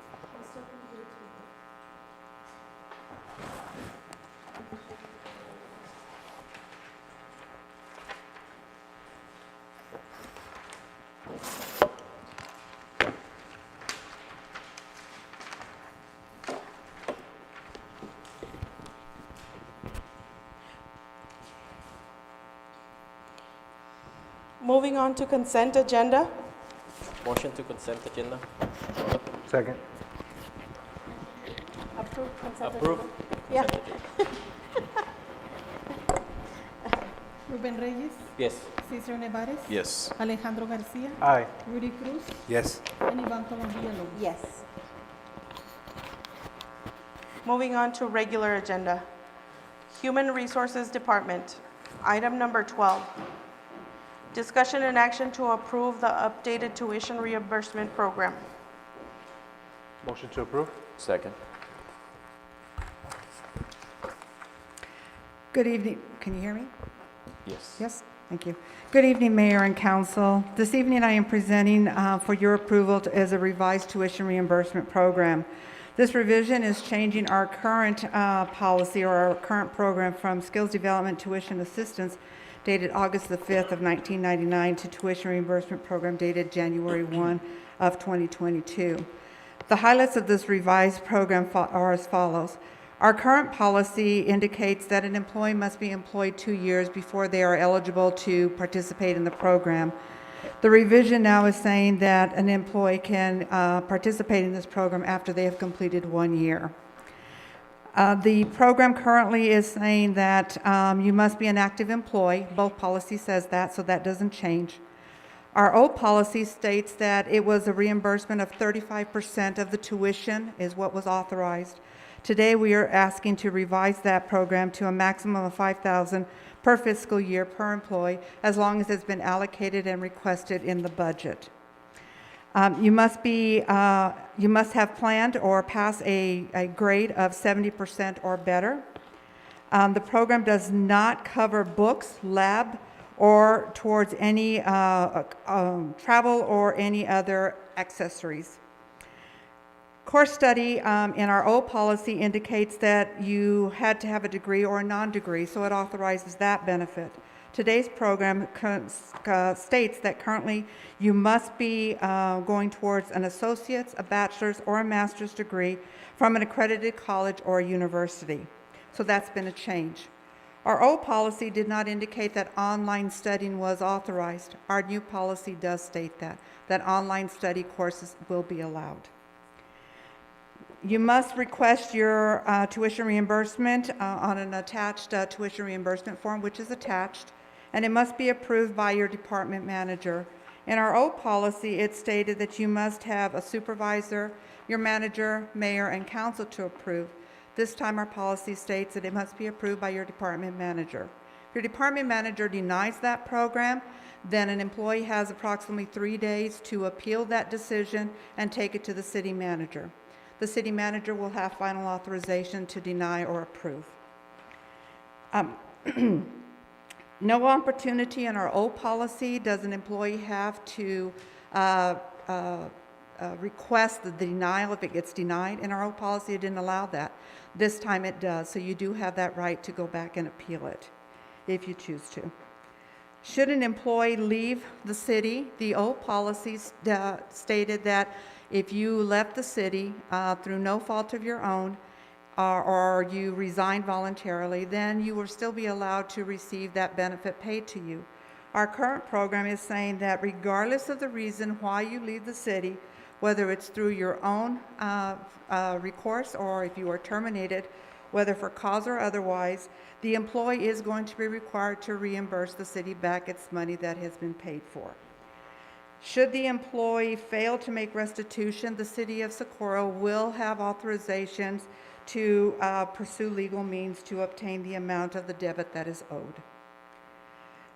In conclusion, we are asking that the City Council approve the new tuition reimbursement program with an effective date of January 1 of 2022. Is there any questions? Yes, ma'am, it has been passed by civil service. Mr. Garcia? I have a question. So a 70 is a D. Mhm. I'm sorry, it's a C. But It's a C. It's a C. Can we change that to good standing or with a university? Because most people who receive financial aid have to be in good standing with the university. Okay. And if we were to change it to grades, then we also want people with character. Okay. So we want to make sure they're in good standing with the university as well Okay, as where they work here, but that's okay. absolutely. Okay. Ms. Villalobos? So I'm concerned about the 3 days. I think it's a short term, short time. I would say maybe 7, if council agrees. And then the payback. We would have to use attorneys to try to get this money back if we could not get it from the employee. That would cost more the city to use an attorney if we had to go that route. That's my concern. Okay. What we would request is to have our attorney bring up or put together an agreement for the employee prior to the request and letting them know that if we approve this request, that have them sign an authorized letter, just like we do with our police recruits. So we would ask our attorney to prepare a document for their signatures so that they know up front prior to receiving that money. But that doesn't answer my question. It's just a document.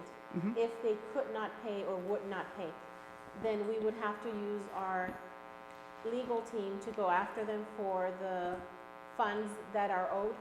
I will defer that to our attorney. Yeah, the key part is, your question is you would have to. No, you wouldn't. You could simply say, well, we tried. Okay. Well, but that still leaves it open, so I'm just putting it out there. Mr. Cruz? Ms. Candelaria, Yes, sir. how I don't know how long the city's been rolling out the program with the employees. I mean, I'm not opposed to it, but what I'm trying to understand is the efficacy. How has it worked for the city? Is it a good program? Do we see that those employees that do take advantage of the program are out there, and then we're able to retain them, or are we just paying to train employees so that and they use the city as a stepping stone to move on to the next job with another city or another entity of some sort? Also, have we gathered some numbers on what it would look like? What would be the max participation from the workforce to attend annually if we're going to upgrade this to $5,000 per employee in tuitions annually? What does our budget allow us to work with? Currently, all departments have a GL account that will allow for seminars, workshops, and other things that are already in their current budget today. So this would be in addition to their current budget. So they would have to have the budget already approved prior to them approving an individual to go to school. So the program will require that employee to come and talk to their department head before budget workshops, right? In order for us to be able to allocate funding. If the employee does not allocate funding or request to allocate funding, and they come in the middle of the year saying, hey, I want reimbursement, it'll be denied because we didn't allocate for it. Unless they come for an appeal. No, Can they I mean, appeal? no, because there's no money in the budget. It has no to be money in the budget. requested in It has to be advance. requested first. Yes, yes. Ms. Villalobos? So that leaves another question leads into another question. What if the the employee, well, it's a year, never mind, it's a year. They would have to request it after the 1 year. No, Correct, the program currently states that upon your completion of your course study, you're going to be required to submit certain documents, your grades, your transcripts, et cetera, along with the approval document. But prior to them getting approved, first and foremost, the department manager has to identify that there has been money allocated to their budget first. Well, but what if it's a new employee? That's what I'm saying, and the budget has already passed. The new employee has to complete 1 year of employment. Oh, that was my Yes. question. Yes, ma'am. And I still wanted to see if you guys will entertain instead of 3 days, 7 days? Because what if they need documents? You know, right now, nothing is working fast. Correct, so before they even enroll, they have to be approved. Right? Correct. We would have to have it already allocated in order for the person to be enrolled. That is correct. And I'm talking about instead of 3 days, 7 days, Sure. because of the You're talking about for the the appeal? appeal. Okay. Yes. Mhm. All right. Okay. Any other questions? Mr. Garcia, would you like to amend the motion? Yes, a motion to approve with a 7-day appeal process, including a good standing with the university instead of a grade point average. Second. Ruben Reyes, Yes. Cesar Nevares, Yes. Alejandro Garcia, Aye. Rudy Cruz, Yes. and Ivan Colombia Lopez. Yes. Item number 13, discussion and action to approve amendment of the employee handbook, adding G09 and G10. Thank you. Good evening, Mayor and Council. This evening, I'm presenting a revision to our employee handbook in the time off section by requesting the adding of the following policy. Our first one, G09. The highlights for the G09 policy. This policy allows employees to receive advance pay up to a total of 80 hours should an employee have exhausted their paid sick leave or vacation balance and they have a 0 or a negative balance. Must have completed at least 1 year of employment, must meet eligibility requirements under the FEMLA guidelines. FEMLA certification must be completed and submitted to the HR department. FEMLA leave has been approved, so they have to get the paperwork and submit it to HR, and it's got to be approved. Once FEMLA leave has been approved, employee will receive their advance pay through the normal payroll processing. Employees must pay back their advance pay through future sick vacation accruals until the negative balance has been reimbursed. Once advance pay has been paid, all accruals for sick and vacation leave will begin as outlined in the City of Socorro policies. Should the employee's employment end regardless of the cause, prior to the recovery of the negative balance, the employee will pay back any outstanding balance through their final paycheck. In conclusion, we ask that the City Council approve this new policy, and this policy has been approved by Civil Service. Motion to approve? Second.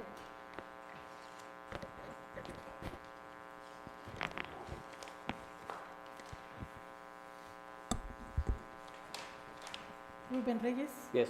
Cesar Nevares, Yes. Alejandro Garcia, Aye. Rudy Cruz, Yes. and Ivan Colombia Lopez. Yes. Our next policy, which is G10, which is, again, good evening, Mayor and Council. Oh, I'm sorry, G10. Pursuant to the Texas Law of Government Code, Section 1. Wait. Yeah. Oh, I apologize. Both Thank you. were- Okay, I apologize. No problem. Thank you. Moving on to Planning and Zoning Department, item number 14, discussion and action on approval of final plat for Estancias del Parral.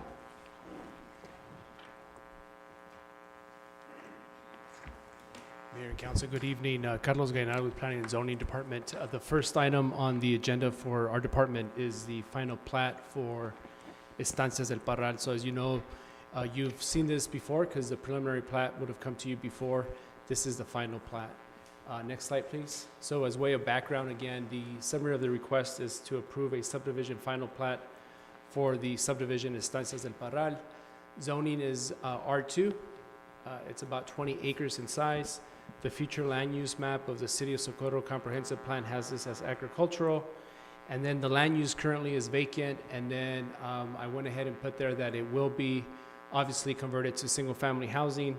The plat has 93 single-family lots, 1 pond, and several new streets. The pond and the streets would be dedicated to the city of Socorro. And then, as I mentioned, there is some history here. The preliminary plat was approved by the Planning and Zoning Commission on August 18th, 2020, and City Council on September 3rd, 2020. Planning staff is recommending approval, and the P&Z Commission also voted to approve on February 1st of this year. And here's the location map. So you see that it is near the Franklin Theater and Peters Road. So this is a location map within the city of Socorro. Here's the zoning map, again, zone R2. Next slide, please. So you see some agricultural land, you see some R1s, other R2s, other R3s. Next slide shows just images of the property. This was taken right before February 1st, so 2 or 3 weeks ago. And again, the development is in this phases, in the stage of grading, putting in the infrastructure. And then the next slide shows the aerial. Next slide. And with that, the final slide shows the final plat. And then again, this is the final plat approval for your consideration. And with that, I'm happy to answer any questions. Next slide, please. Summary request again is the approval of the final plat. Do we have a motion? Motion to approve. Second. Ruben Reyes, Yes. Cesar Nevares, Yes. Alejandro Garcia, Aye. Rudy Cruz, Yes. and Ivan Colom Villalobos. Yes. Item number 15, discussion and action to approve a subdivision replat for Bowman Estates, Unit 2, replat K. Mayor and Council, once again, Carlos Gainar. So this is a replat, right? This is a property that has already been subdivided. The property owner is coming in to replat to subdivide 1 parcel of land into 2 parcels of land. So essentially, it's considered a lot split. Next slide. I'm sorry, stay there. Background information is R1. Size is about 21,500 square feet. So it's a significantly large, almost half an acre for 1 parcel of land. Future land use map has this as residential. Current land use does have a single family home. And then the replat would subdivide 1 lot into 2 lots. There are no public improvements being dedicated to the city of Socorro, and there are no variances. And both the staff and the P&Z are recommending approval of the replat. Next slide, here's the location map. So again, on Mentoni and Wellman Drive. Next slide shows the zoning district as R1. So you see the address there, so it's a corner lot. Again, R1. Here's the property, images of the property. So you have the single family home, and then you still have a substantial amount of land that is part of the parcel, and that's the reason for the replat. Aerial shows it a little bit clearer, and the other shot of the aerial, and then the replat is in front of you. And also just want to point out that there are no variances because each of those 2 parcels have the 10,000 square foot minimum for an R1. And so each parcel would be about 10,200 something square feet. Motion to approve? Second. Ruben Reyes, Yes. Cesar Nevares, Yes. Alejandro Garcia, Aye. Rudy Cruz, Yes. and Ivan Colom Villalobos. Yes. Item number 16, discussion and action on approval of final plat for Haciendas de Socorro.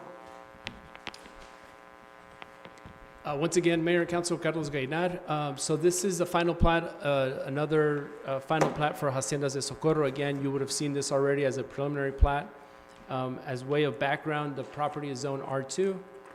It's about 42.6 acres in size. The future land use map does have this as agricultural. And then the land use, again, currently vacant, but will obviously be converted into single-family housing. And the subdivision plat would includes 180 single-family lots, 1 park, 2 ponds, and new streets. The public improvements would be the park, the pond, and the streets, which would be dedicated to the city of Socorro. And then, as I mentioned, the history on this is that the P&Z voted to approve The preliminary plat on May 4th, 2021. City Council voted to approve the preliminary plat on June 3rd, 2021. And again, planning staff is recommending approval, and the Planning and Zoning Commission voted to approve on February 1st as well. Again, I'll go through the typical slides. Location map is here. Next slide shows the zoning map, again, is R2. Here's the property images in similar situation or circumstance as the previous plat that you just saw.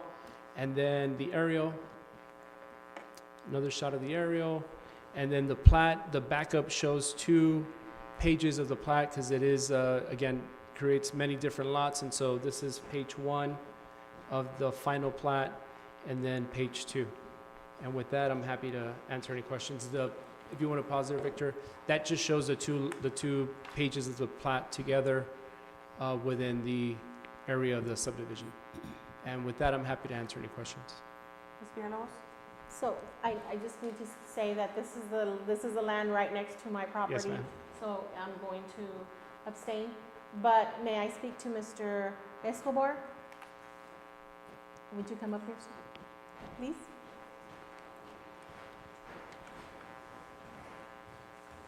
Good afternoon. Good afternoon, Mr. Escobar. I was concerned because Mr. Gallinar mentioned when they were approved previously, and that was after a meeting you had with the constituents. Are we still on plan with the last meeting of you're still putting the park where you said you were going to put it, the rock wall? Yes. This is the concerns they came up to me today Yes. and asked me, and just to make sure that we're still Yes. good. Okay, thank you, sir, I appreciate you. Do we have a Mr. Gallinar. motion? Yes, ma'am, of course. Motion to approve? Second. Were you gonna say something? No? Ruben Reyes, Yes. Cesar Nevares, Yes. Alejandro Garcia, Aye. Rudy Cruz, Yes. and Ivan Colombia Lobos. Abstaining, thank you. Item number 17, discussion and action to approve subdivision replat and variance request for Raleigh Place, Unit 2. Mayor, Council, Carlos Gallinar. So this item is also a replat of an existing subdivision. The gentleman in this case wants to also subdivide his land into 2 parcels with the intention of having his daughter build a home on the front parcel, which I will show you in just a second. But again, replat of Raleigh Place Unit 2. There is a variance on this one because one of the lots would be smaller than the required 10,000 square foot minimum lot size. And then again, as way of background, this is zone R1. The size of the parcel is about 27,000 square feet. The future land use map has this as residential. Current land use is vacant, and there is a single family home, and you'll see in the pictures in just a second. The replat subdivides 1 lot into 2 lots. There are no public improvements, and the location of this is along Socorro Road.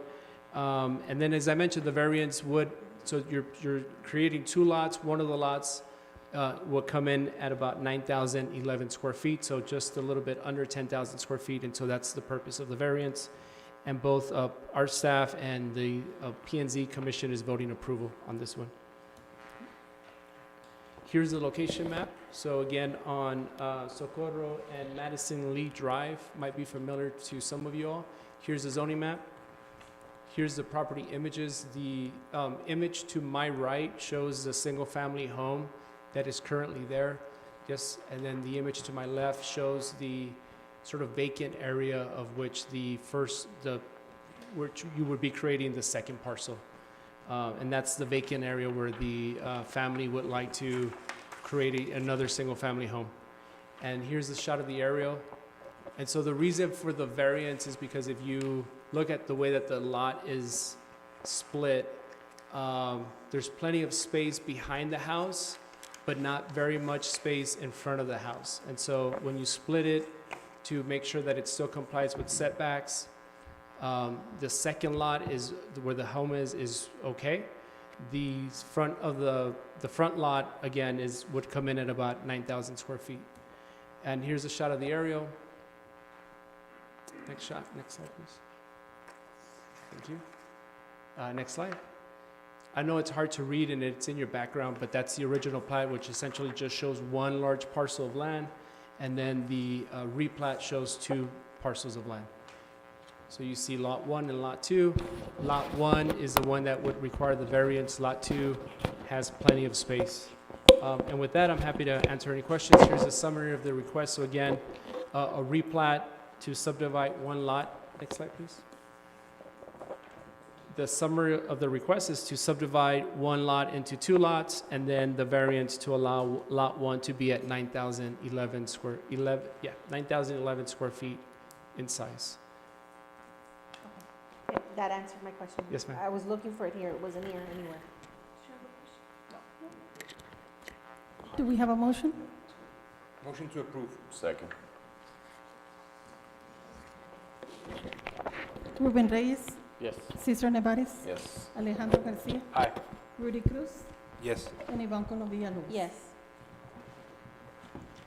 Item number 18, discussion and action on a request by Tropicana Homes to provide resolutions of support for 3 low-income housing tax credit projects, Resolution 670, Nevares Palms 2, Resolution 671, Fiesta Palms, and Resolution 672, Jaime O.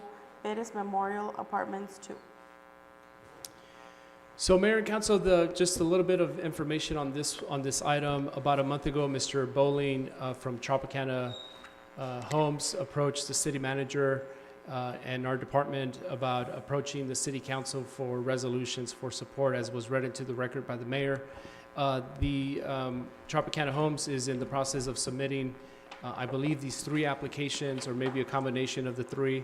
Mr. Bowling will clarify that, but they're in the process of submitting these applications. And as part of that process, they are requesting support from the city of Socorro. And so that is part of the presentation and why Mr. Bowling is here. And with that, I'll turn it over to him. He does have a presentation that he'd like to share with council. Mayor. Good evening, Mayor and Council. I'm Bobby Bowling with Tropicana Homes. As Mr. Gayanar stated, we are applying for tax credit developments again in your community.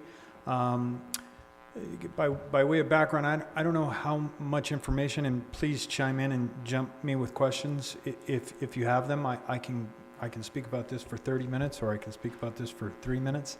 I'll give you the 3-minute version, and then if you have other questions. Basically, the Texas Department of Housing and Community Affairs divides the state into 26 different subregions, and we're here in Region 13 urban in the far west Texas, and they set aside certain monies, and usually that money goes to the city of El Paso. The scoring criterion that they set up is kind of tailor-made for the larger cities. It's hard for the smaller cities like Socorro to compete, but fortunately we've been successful. It seems like every 4 years. In 2014 we did a project called Socorro Palms. It's on Socorro Road near Passmore. It's a 152 unit deal and it's fully occupied. And then in 2018, we did 2 other deals, one called the Jaime O. Perez Memorial Apartments and another one called Nevares Palms Apartments. Those 2 combined are about 200 units. 2 of the resolutions that are before you are phase 2s for those 2 that you all approved in 2018 that we built and are fully occupied, and we have a 3-month waiting list. So there's tremendous demand Mr. Bowling, your time is up. Oh. Can we make a motion to allow Mr. Bowling to continue to finish his presentation? He is the applicant. I mean, he did sign up, but he is the applicant. So we can. I'd like to make a motion open for discussion. Second. So I'll just cut to the chase. We have to vote. Oh, I'm sorry. Yes, that's okay. Ruben Reyes. Yes. Cesar Nevares. Yes. Alejandro Garcia. Aye. Rudy Cruz. Yes. And Ivan Colombia Lobos. Yes. Okay, thank you. So as Mr. Gayanar stated, I've got 3 that I already submitted as pre-applications. There's an opportunity for us to probably get one of those. We might be able to expand it. The 3 that I submitted, Fiesta Palms is the first one here, and I'll walk you through that. I submitted it as a pre-application for 80 units. We've gone back and forth with 48 units or 80 units. What's in front of you is the 48 unit version of that. The 80 unit version of that would take, you see where the yellow Fiesta Palms is, and to the left the rest of that acreage that's vacant there. And it would have 2 points of access from Horizon Boulevard. I believe that street on the other side of Horizon Boulevard is called Thunder Road. And so it would have, like I said, 2 points of access, and it would be 80 units. 60 of those would be set aside for low-income families, and 20 of those would not be rent restricted, not be income restricted. So there would be they'd be open to the public. Anybody could live there. Next slide, if you could. That's the layout. This is a subdivision that you all approved the zoning for. All three of these are in conformance with your zoning code. The amount of units and everything that are required, parking and everything will be met. So this is the layout of the subdivision. It's a subdivision we're doing in partnership with Mr. Escobar, who's here. Next slide, please. So this is the layout of the 48-unit version. That hammerhead parking lot would be extended into that other lot at the top of that picture, and it would loop around and have a second point of access there off that road off of Horizon Boulevard. So that would be the 48-unit version. And you can see, I know it's kind of hard to see, but hopefully you can see the unit mix there of the 1 bedroom, 2 bedroom, 3 bedroom, and 4 bedrooms.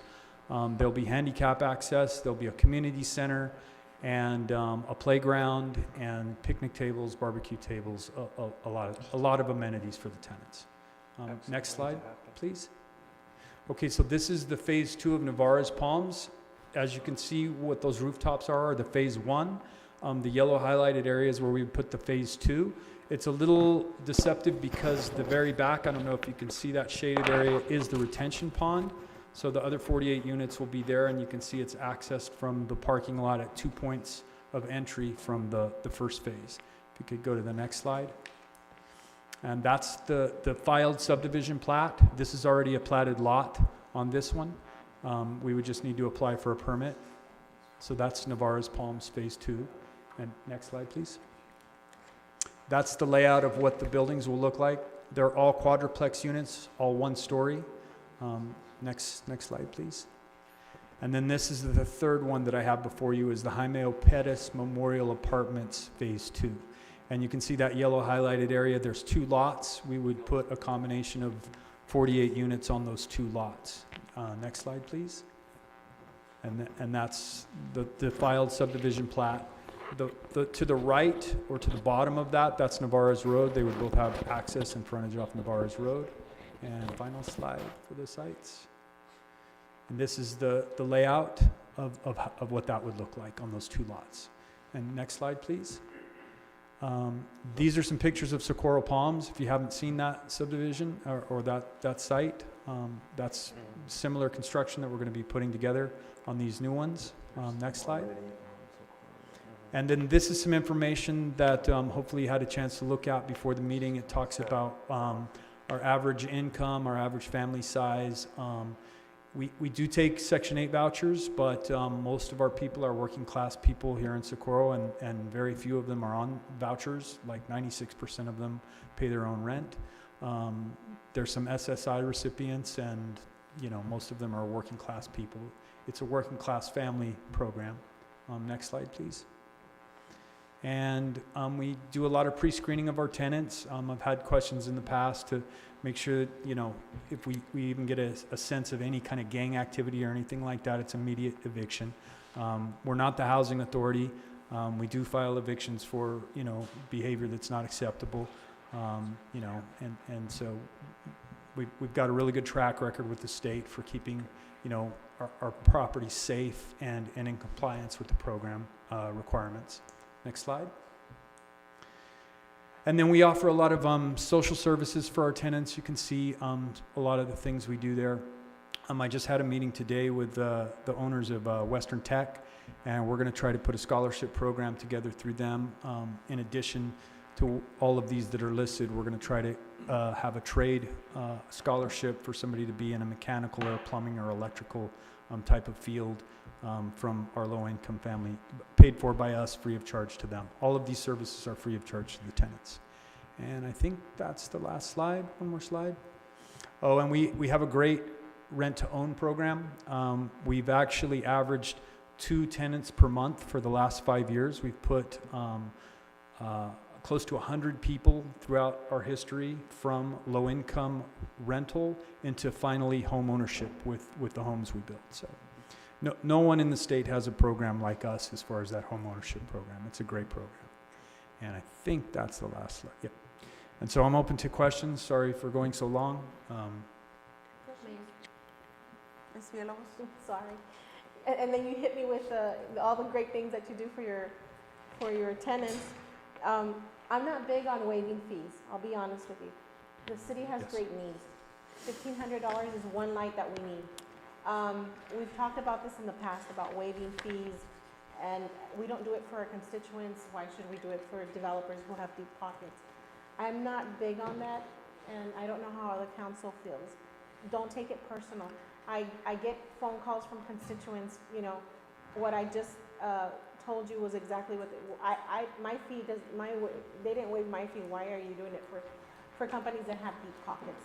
So I'm not very. And I would not ask for that. Okay, let me say a little bit about bigger of the program. This is not a request for a tax abatement or a tax break. Right. The term tax credit has to do with federal income taxes from the federal government. On our other 3 projects, we've paid full property taxes. We pay the permit fees. The only reason that's in there is because TDHCA gives 1 point if the community will waive a minimum of $500 in permit fees. So we put in the resolution the bare minimum to get that 1 point. I'd like to tell you that point doesn't matter, but you know, I don't know. Until they open the bids and they open all the applications, every point matters. And we have won in the past by 1 point, and we have lost in the past by 1 point. The resolution that's before you, just to give you some perspective, is worth 17 points. And that portion of the resolution that includes the $500 is 1 extra point. So it would make the resolution be worth 18 points in the scoring criteria. And I remember that conversation years ago, so thank you for reminding me. But we have 3 or 4 new members that don't understand how that point, how you guys get the funds, and it's based on, some of it is based on the points that you receive. Yes, ma'am. And you asked me this question 4 years ago and maybe 8 years ago too. But anyways, yes, that's how that works. Like I said, I would, you know, love to give that point back. The only thing that I would say to your question of what do you get in return, I mean, full property taxes are going to be paid on this. And, you know, the full permitting fee is a lot more than $500. It's just a small portion of what, you know, I'm just trying to do to get the point. Yes, sir. And that's the only reason that's in there. Mayor, I have a question. Mr. Cruz? So I fully understand the way the program works. The waiving of the fee is because of the investment that the developer is making to the community, the amenities that are being offered, the community buildings and other programs.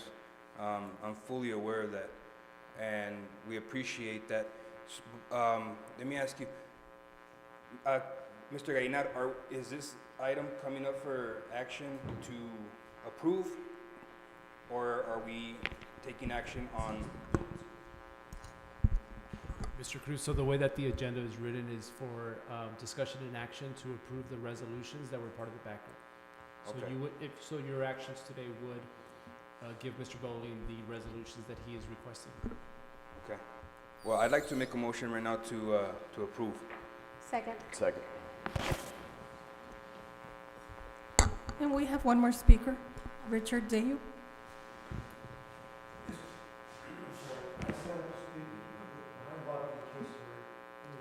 He's on my team. He's just here to. Leave it there. Mayor, ma'am. Yes, sir. Mr. Martinez? Yes, ma'am. Jim Martinez, City Attorney. I think most of council has heard me say this before, but I realize there are some new members who may not have, so let me just repeat it. I've known Bobby for many years. I have represented Tropicana Homes in the past. I do not represent Tropicana in connection with anything that he does in or in connection with the city of Socorro. For the record. That's all right. Thank you. And let me just say, Ms. Villalobos, when you were talking about the, Ms. Colon Villalobos, when you're talking about the $1,500, it's pretty unlikely that I'm going to get all 3 of them. It's pretty much impossible for me to get all 3 of them. So we're looking at probably, I have a really good chance of getting one of these deals. and a fair chance of getting 2 of them. It's almost impossible to get all 3 of them, so, Understood. Thank you. yes, ma'am. Ruben Reyes, Yes. Cesar Nevares, Yes. Alejandro Garcia, Aye. Rudy Cruz, Yes. and Iván Colom Villalobos. Yes, Thank you all very much. Thank you. This is Thank going to you. be great for Socorro. We really appreciate it. thank you, thank you. Moving on to city manager, item number 19, discussion and action to approve any council member, city manager, and designated staff to attend the TML Leadership Academy course 1 and 2 in Round Rock, Texas, April 6th through the 8th, and May 11th through the 13th, 2022. Good evening, Mayor and Council. So there is a training, it's a leadership training. It is 2 courses. There's only capacity for 75 people. So we have to make a decision by today, no later by tomorrow, so we can start making those reservations. I brought it to council to see if anybody's interested, but if you do take 1 course, you have to go to the 2nd course. I'd like to go. Okay, perfect. I will attend, provided I'm alive after the surgery. But yeah, I think I'd be okay because it's still 2 months away, right? I should be. So it's April 6th and 8th. Yeah. It's April and May. Yes, I know. Okay. Yes. And if you're not able to attend your reserve, then you have to be the city. Reimbursed. Reimburse the city. Do we have a motion? Motion to approve Mayor Ivy Avalos and Councilwoman, I'm sorry. Motion to approve Mayor Avalos and Councilwoman Villalobos to attend the TML Leadership Academy Course 1 and 2 in Round Rock, Texas. Second. I think Mr. Reyes was interested as well, but he wasn't sure. Well, can he approve him and Mr. Reyes make a decision? Yeah. Do you want to amend to I don't feel comfortable approving for another council member when they're not present. Okay. Well, oh, he's coming. Hurry up, sir. We're talking about you. Are you, Would you like to attend the TML leadership? Okay. Now, would you amend your motion? Motion to approve Mayor Avalos, council member, I'm sorry. Reyes? Motion to approve Mayor Avalos, Councilwoman Villalobos, at large, Ruben Reyes, to attend the TML Leadership Academy Course 1 and 2 in Round Rock, Texas. Second.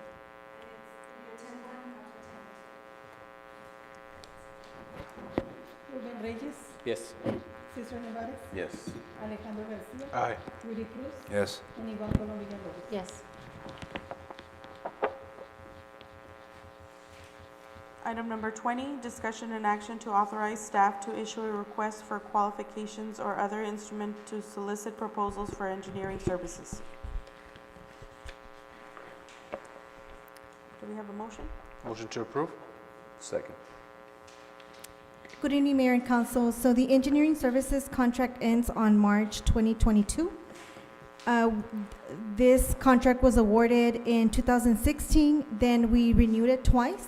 So it's just time to go out to bid for, to meet our procurement process. Motion to discuss. Second. You would have to, Motion to approve, motion to deny, or motion to Discuss. So the item says discussion and action. It does. So that doesn't open it up for discussion? The motion? In terms of parliamentary procedure, you agree on approve, deny, postpone. To approve.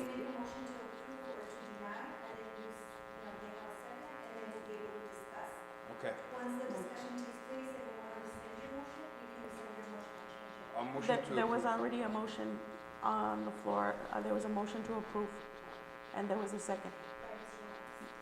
Right, so now we can discuss. Did anybody have questions? Mr. Cruz, did you have a question?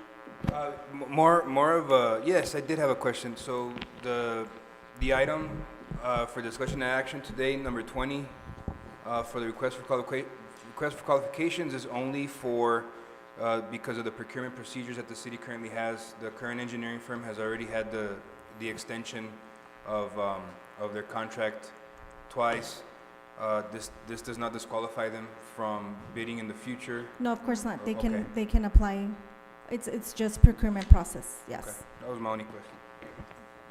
Anyone else? Got Mr. Reyes? just a question. It's for new projects, right? Correct. So it's for engineering services for the city of Socorro. Okay, for any new projects. Whatever that we have already, And it's gonna current. continue with the same. That's a good No, question. so the contract ends March 2022, right? So this is to go out for engineering services. Okay. The next meeting, I will come back because we will have to do month-to-month basis on the current contract because there are some projects that we wouldn't want to change the engineering firm that we currently have. Okay, some of them. Some projects. We Correct. don't wanna- Mhm. Okay. And just a comment, I don't know if it affects in any way to the MPO. If you already have one project and then if you were to change engineers.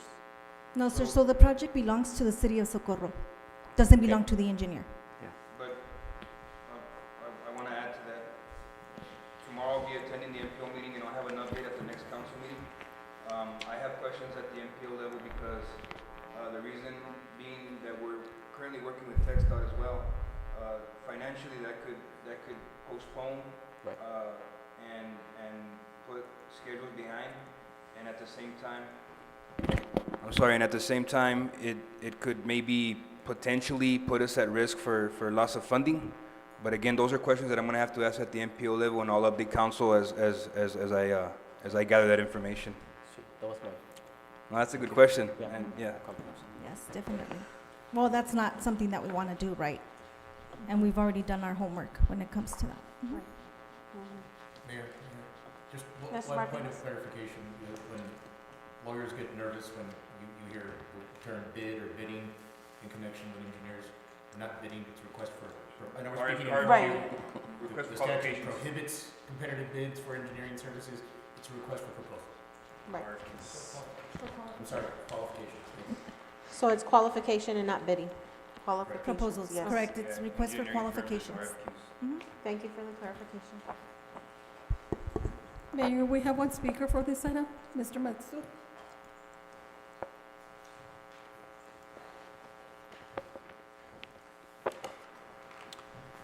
Good evening, Mayor and Council, City Manager and City staff. I just want to let you know that I appreciate the opportunity to have been of service to the city, and I hope that we would be considered in the next round of qualifications, and hopefully we will help finish the projects that we have on board right now. That's really all I have. Thank you.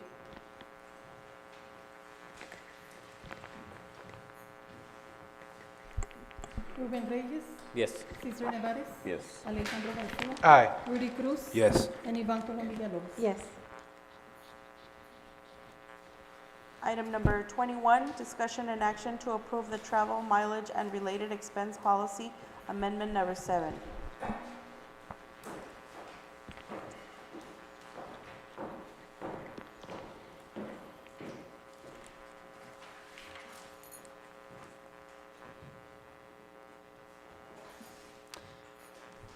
Good evening, Mayor and Council. Julie Franco, City Auditor. During the last 4 internal audits for the purchasing card program for the first fiscal year ending September 2021, the Travel Policy 37 Amendment Number 6 has been a finding and a recommendation has been provided.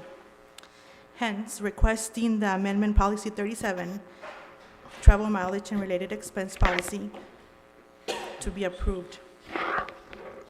Section 5 for the travel mileage and related expenses form on Amendment 6 addresses the forms as travel reconciliation and no referencing of where to find the forms in the policy.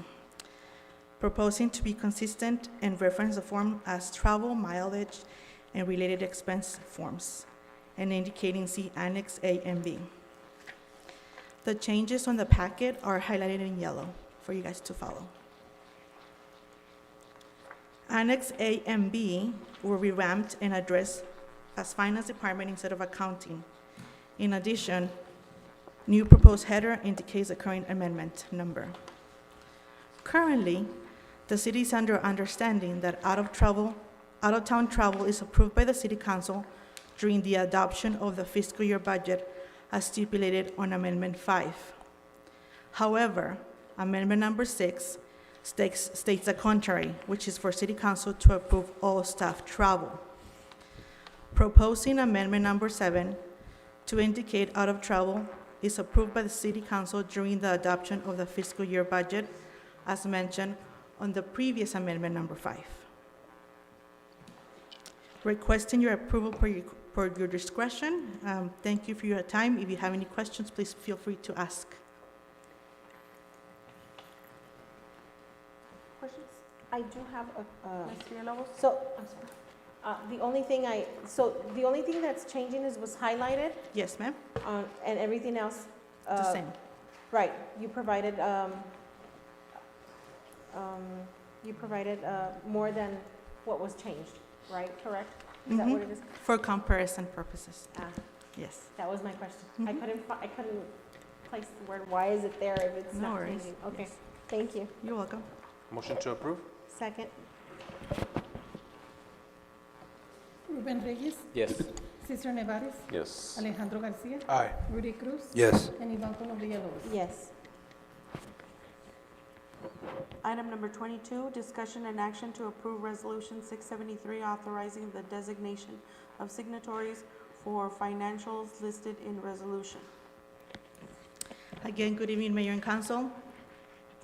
Requesting for approval for Resolution 673, which is an update of the bank accounts and check signers. All checks issued require 2 signatures.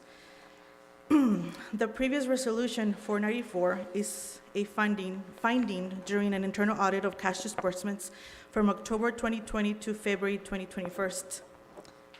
The current resolution in place was approved in March 2016 and needs to be updated.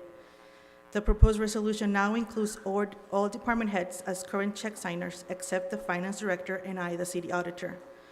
Currently, we have department heads signing, but we don't have it approved in writing. And the chief financial officer, title that is outdated, which is now addressed as the finance director, is listed as a check signer.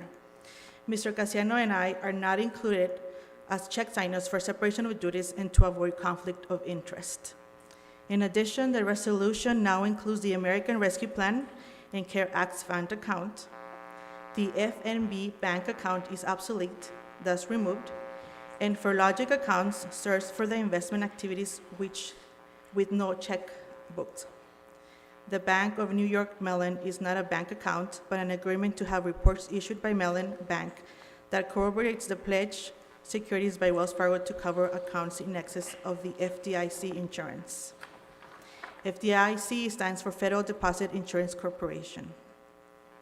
Thank you for your time. Do you guys have any questions? Ms. Villalobos? Are we adding these directors? We didn't have them before? We didn't have some of the directors now. That's a lot of people signing. Can you go into, then you have all these people signing for their departments, correct? No, the current process is we need two check signers. If our city manager is not available, our city clerk can sign, and our HR department can sign, or our police officer can sign. But right now we have, for example, our recreations director is signing, but it's not stipulated on the resolution. Does that make sense? That would make me nervous. I understand. So it's up to your discretion. Too many people, too many hands could be in the pot. I have a question. Sorry. Mr. Cruz? For clarification, 2 signatures are required, one from the director and the other from the other department head, which would be the designated person that's not currently on this form. We're wanting to update the information, and we're wanting to designate specific individuals so that they're held liable for signatory purposes, correct? Go for it. Well, yes and no. Currently, all the department heads will be able to sign checks, even if it's from their department or not. We can stipulate on this resolution, to be specific, that a department head cannot approve a check if it comes from their department fund. Mayor? Okay, so, I think there's right, so that's why the finance director does not have authorization to sign checks, because he's the one that processes checks, right? So then the invoice comes in, the accounts payable person reviews, checks it, sends it to Mr. Casiano for review. After the review is done, he gives authorization to actually print out a check. Once the check is done, then it comes to the 2 signers that are gonna sign. Normally, it's always me, but sometimes I'm not there, I'm at a meeting, and people do need to get paid, right? So it's normally me and Miss Olivia, but sometimes Miss Olivia's not here. So can I use the HR director? But all department heads have responsibility and are spending money that is allocated to their budget. So if you're saying that that makes you nervous, then how could you authorize them to be department heads and be able to spend for their own department? If that makes you nervous, it's not just one person. There's controls that are happening that protect us. Then she comes back, right, a month or 2 months later and reviews, okay, what checks were signed, goes out to the field and checks actually, they purchase, I want to see the tag for this. Where is this item that you said that, I mean, there's a lot of internal processes, and that's why our fiscal audit every year has come out good. And I mean, auditors have stood here that we're not the city that we were back then, because we do have a lot of control in place. But you're not asking just a staff member to sign, it's your department heads. May So I chief of add? police. May I add, the current internal control in reference to our payable system, it is good. Mr. Casiano, the finance director, and the finance department team, they're very diligent when it comes to this. So there is a good, solid internal process in place. Mr. Garcia? Oh, I just want to say, this is all check and balances. Correct. And transparency. Correct. Very basic, it's the way it's done everywhere else. So it is what it is, and I'm grateful for you guys for doing that. Thank you. You're welcome. Ms. Villalobos? Well, I think we would be fools if we didn't ask the proper questions, right? So I'm sorry that the word, it makes me uncomfortable. It does make me uncomfortable. Her understanding was much better of checks and balances and whatnot. Because of the past history of our city, we have to be careful, and there's a lot of hands here. And I understand we do hire these directors, and they come with great qualifications, but at the end of the day, none of us are there to see what's behind, how it goes, how it went. So I'm sorry it made you nervous. No, It's not that. And I just want to clarify, back then, council members had their hands in the pocket. Yes. That's why there was a lot of things that were happening that shouldn't have been happening, right? Because there was no accountability. Right now, you don't have any council member signing on checks. Now, I would think that would make you nervous, because back then, that's who was signing checks, Yeah, was your council members. I would not want to be responsible, period. So, if I need to apologize, I will. It wasn't, it was just like, to me, that was too many. I didn't know the intricate behind who does what, and, and then, of course, Mr. Casiano gets this check, and now he has to report it because something is missing.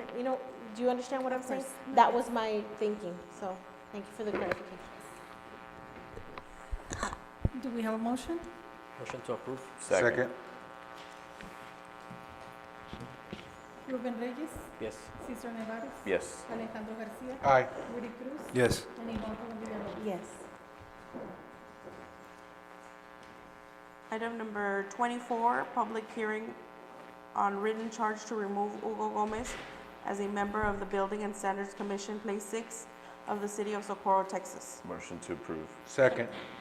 It's a public hearing. Public Oh, hearing. my I'm bad. sorry.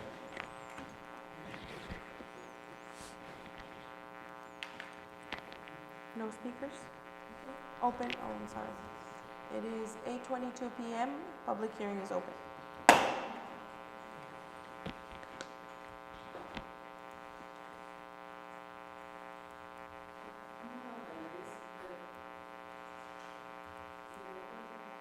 Yes, ma'am.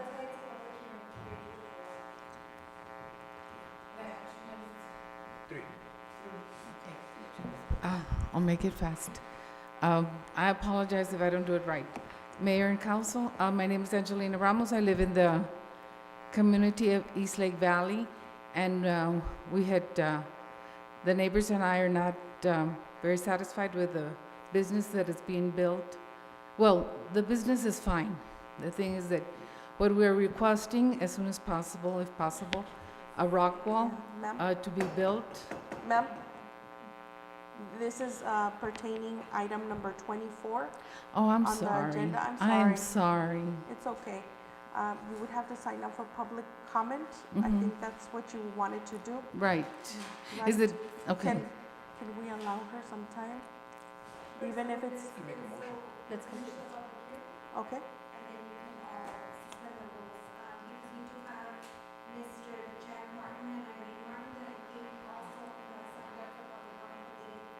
Didn't get a chance. Okay. We'll suspend the rules after we exit the public. Yes. Okay. Okay. That's okay. As there are no speakers for item number 24, public hearing is now closed at 8:24 PM. Item number 25, discussion and action on approval to remove Hugo Gomez as a member of the Building and Standards Commission, Place 6. Motion to approve. Second.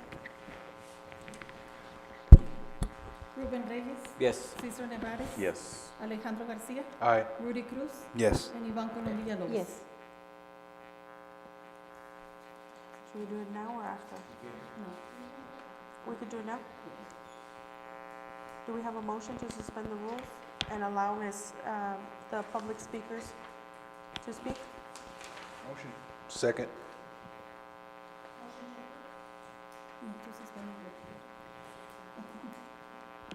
Ruben Reyes. Yes. Cesar Nevares. Yes. Alejandro Garcia. Aye. Rudy Cruz. Yes. And Ivan Colombia Lopez. Yes.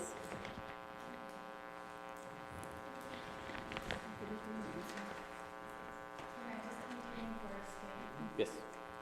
So that I won't waste so much time. Thank you, and I apologize. Okay, as I was saying, I had already spoke to Mayor Avalos. We had a meeting with her, and then right now I spoke to Mr. Gainar, and they've both been very, very understanding. But because we're here, and I said, well, let me take advantage so that everybody could know that we do want, we would like this done as soon as possible. There's a business being built, and it's right across from our home. So what we're requesting, because the residents are not gonna have privacy anymore, just a rock wall being built, and that the business does not have the exit through our street, because they do have an exit on one of the main roads, but they're also having an exit toward our home. So that is, we already, I gave Mayor Avalos some signatures with at least 50 signatures that the residents, we would like that taken into consideration as soon as possible. I don't know what else should be done.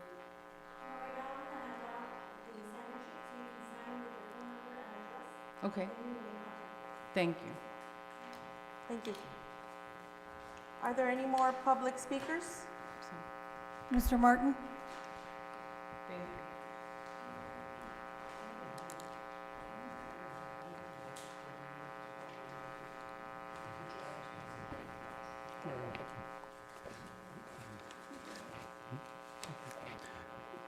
My name is Jack Martin, and this is my wife, Irene Martin, and we're here to give you guys thanks for the work that you did over there by our properties, of getting the opening up on the street, and helping us so much to getting our water and sewer in the property that we own out here by East Lake. We've gone to your offices, and I guess we probably talked to almost everybody, the older persons that were there, and the new ones, congratulations. But you guys have been very nice to us, and we appreciate it. And I will tell you that I will talk highly of any of you that have helped us so much, because we've worked probably over 30 years to try to get water out there. We finally got it, and again, the shower feels good, the water tastes good, and thank you guys very, very much. Thank you. Thank you. I'd like to say thank you also, because we were landlocked right there. Thank you for going and checking it out, taking time to go visit us and see what we were talking about, especially, my goodness, Mrs. Roberta and Council, you too, by taking out that sign that it was a blocking us, and we couldn't go in or out at all. We were just landlocked. So I want to thank all of you for helping us so much and hearing us out. Like my husband says, it took us 30 years to get water, and you guys granted our wishes. Thank you very much. Thank you. Thank you. And let me, Congratulations to the yes, one more thing. I want you to do me a favor and let planning know that we came and we feel the same about planning as we do a council. Thank you so much. Thank you, sir. Thank you.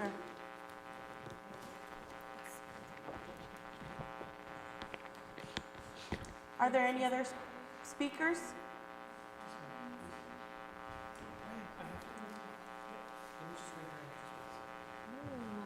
No other speakers? That's it? Okay. Moving on to item number 26, public hearing on a written charge to remove Gerardo Gonzalez as a member of the Building and Standards Commission, Place 7 of the City of Socorro, Texas. It is 8:29 p.m. Public hearing is open.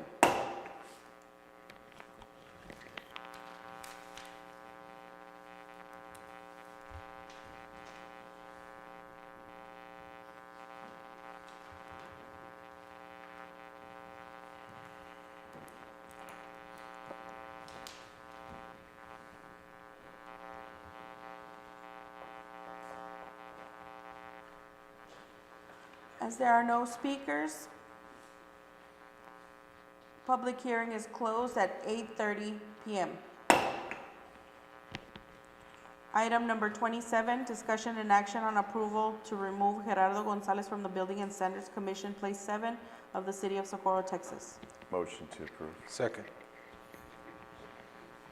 Ruben Reyes. Yes. Cesar Nevares. Yes. Alejandro Garcia. Aye. Rudy Cruz. Yes. And Ivan Colombia Lopez. Yes. Item number 28, discussion and action to approve the appointment of former Mayor Jesus Ruiz to the Board of Adjustments, Place 7.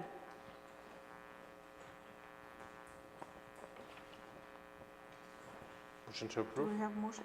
Okay. Second. Ruben Reyes. Yes. Cesar Nevares. Yes. Alejandro Garcia. Aye. Rudy Cruz. Yes. And Ivan Colombia Lopez. Yes.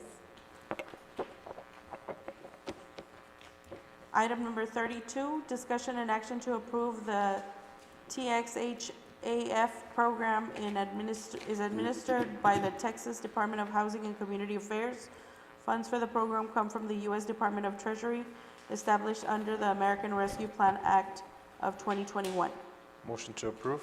Second. So I'll present my agenda item.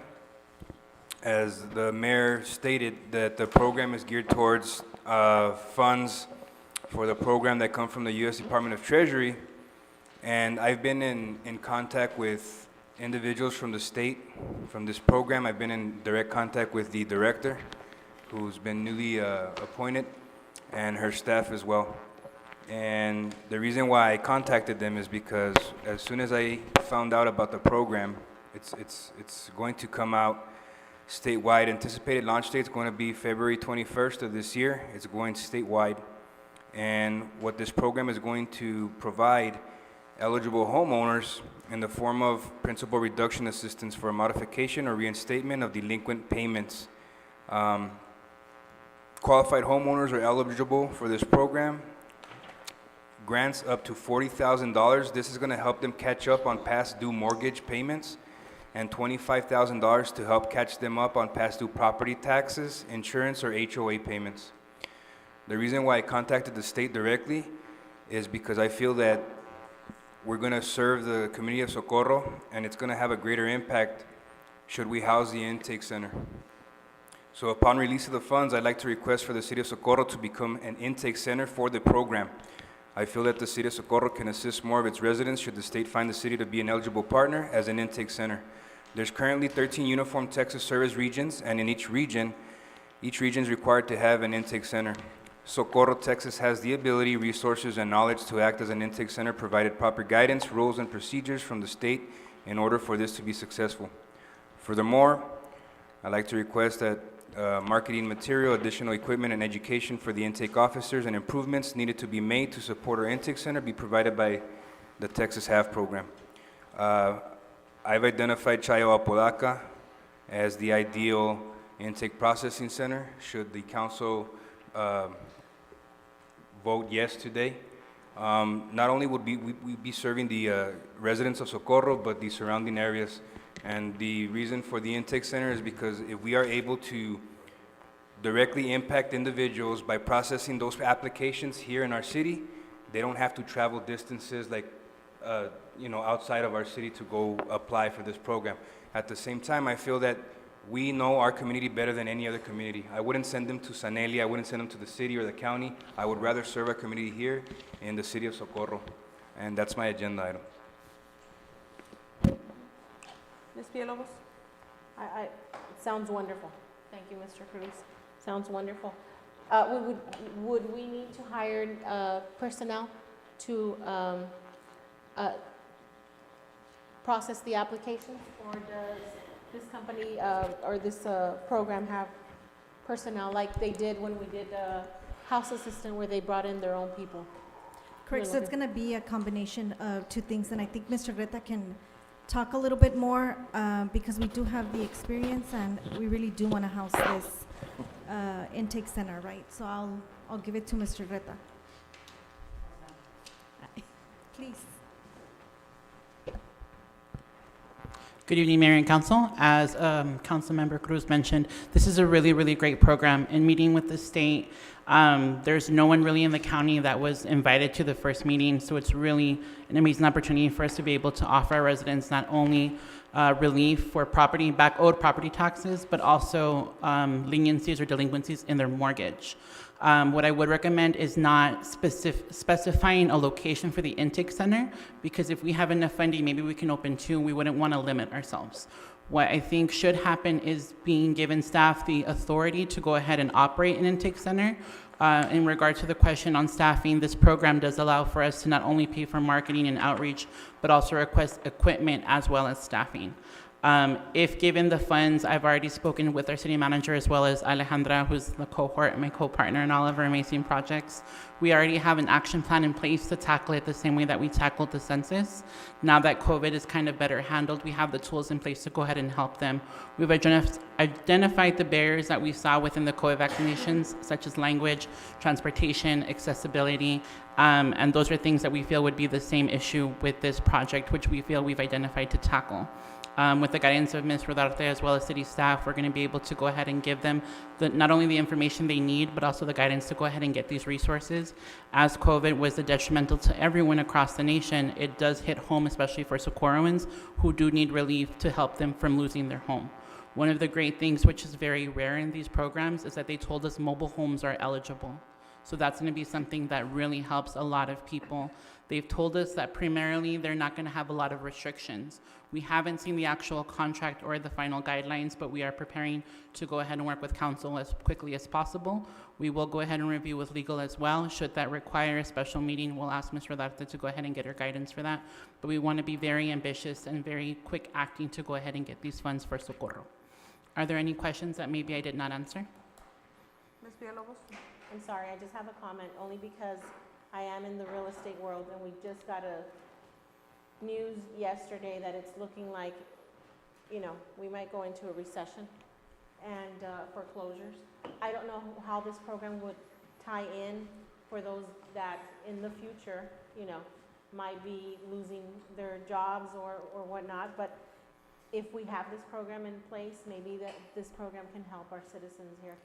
Plus it helps. And it's gonna be here for a couple of years. I think the end date is 2026. Correct. It is end dated for 2026. However, they have told us that the U.S. Department of Treasury is making it so accessible that they don't think the money will last very long because it's so unrestricted that a lot of people would be able to qualify. Thank you. So can I add something? Mr. Cruz, go ahead. Yeah, so the last thing that this council and this committee wants to see is an individual of our community lose their home, their property, and which is why we need to be ambitious, like Mr. Reta stated. The only way we can be ambitious is by setting up an intake center. It doesn't have to be necessarily Chapalaca, it could be multiple locations throughout our city. But we have to jump on it now because we need to be the first horse out of the gate. The county was not in any of those meetings. I want to jump at this opportunity as soon as possible as a municipality that we are, so that we can take advantage of as many applications as possible within our community. And if I may, part of the program does require us to offer some counseling, some education. So that'll be using the Department of Housing Counselor Coordinator Training to become certified housing counselors, to offer the public that information as well, to go ahead and line up with literacy fundamentals as well as training to go ahead and help them along the process as well. The program is also giving us a trainer that will come and train any staff, whether it's city staff like we're planning on using. In addition to getting temporary staff, they're willing to come down, meet with us and train us, and as well as navigate all the different avenues of the program. And I just want to add that, I mean, we do have the staff, and we are more than capable of running this program. I have a question. Is this just for homeowners, like primary homeowners, not secondary properties or anything like that, or multiple properties? The way that they worded it primarily, and again, the final restrictions or guidelines haven't been published to us yet, but what they said was it would be available to anyone who's delinquent either in property taxes or their mortgage. They're trying to make it as unrestrictive as possible, so I'm not sure if there would be maybe a qualification where it only applies to one property or as many as you'd like, but part of our job is to make sure that we communicate that to the public. We'd also reach out to our community partners such as SISD, local businesses, as well as the media to go ahead and inform the public of what we're doing so that way we can get the most traction. Motion to approve. Second? We did have a motion. Made by Mr. Garcia, seconded by Mrs. Villalobos. Ruben Reyes? Yes. Cesar Nevares? Yes. Alejandro Garcia? Aye. Rudy Cruz? Yes. And Iván Colom Villalobos? Yes. Do we have a motion to go into executive? Motion to go to executive? Second. Ruben Reyes? Yes. Cesar Nevares? Yes. Alejandro Garcia? Aye. Rudy Cruz? Yes. And Iván Colom Villalobos? Did you vote? Oh, I'm sorry. ¿Que no me vio? Yes. Did you read my mind? Sorry. I need to go too. Yeah, because it's been a long meeting.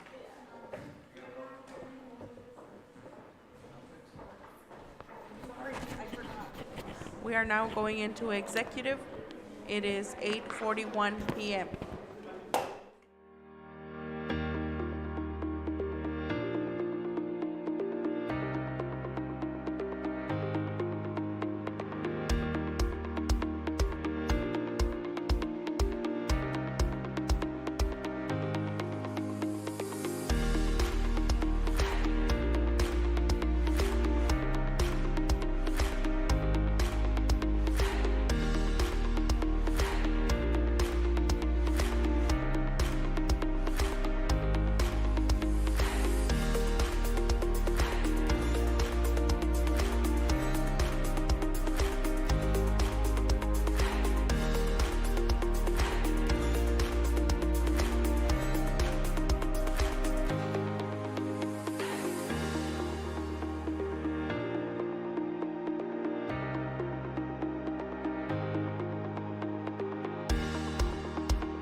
unmuted. This meeting is called to order. We are now in regular session. It is 8:54 PM.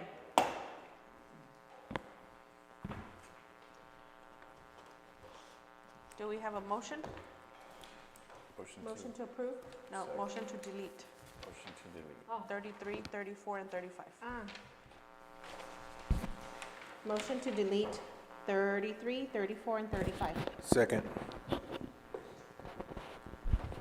Ruben Reyes, Yes. Cesar Nevares. Yes. Alejandro Garcia. Aye. Rudy Cruz, Yes. and Iván Colom Villalobos. Yes. Item number 36, discussion and action to approve amended contract for Chief of Police and Chief of Police. Motion to approve? Second. Item number 36, as written.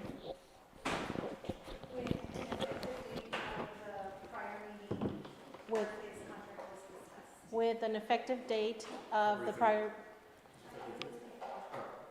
January 20? Can we get the actual dates for the record, so it's stated in the motion?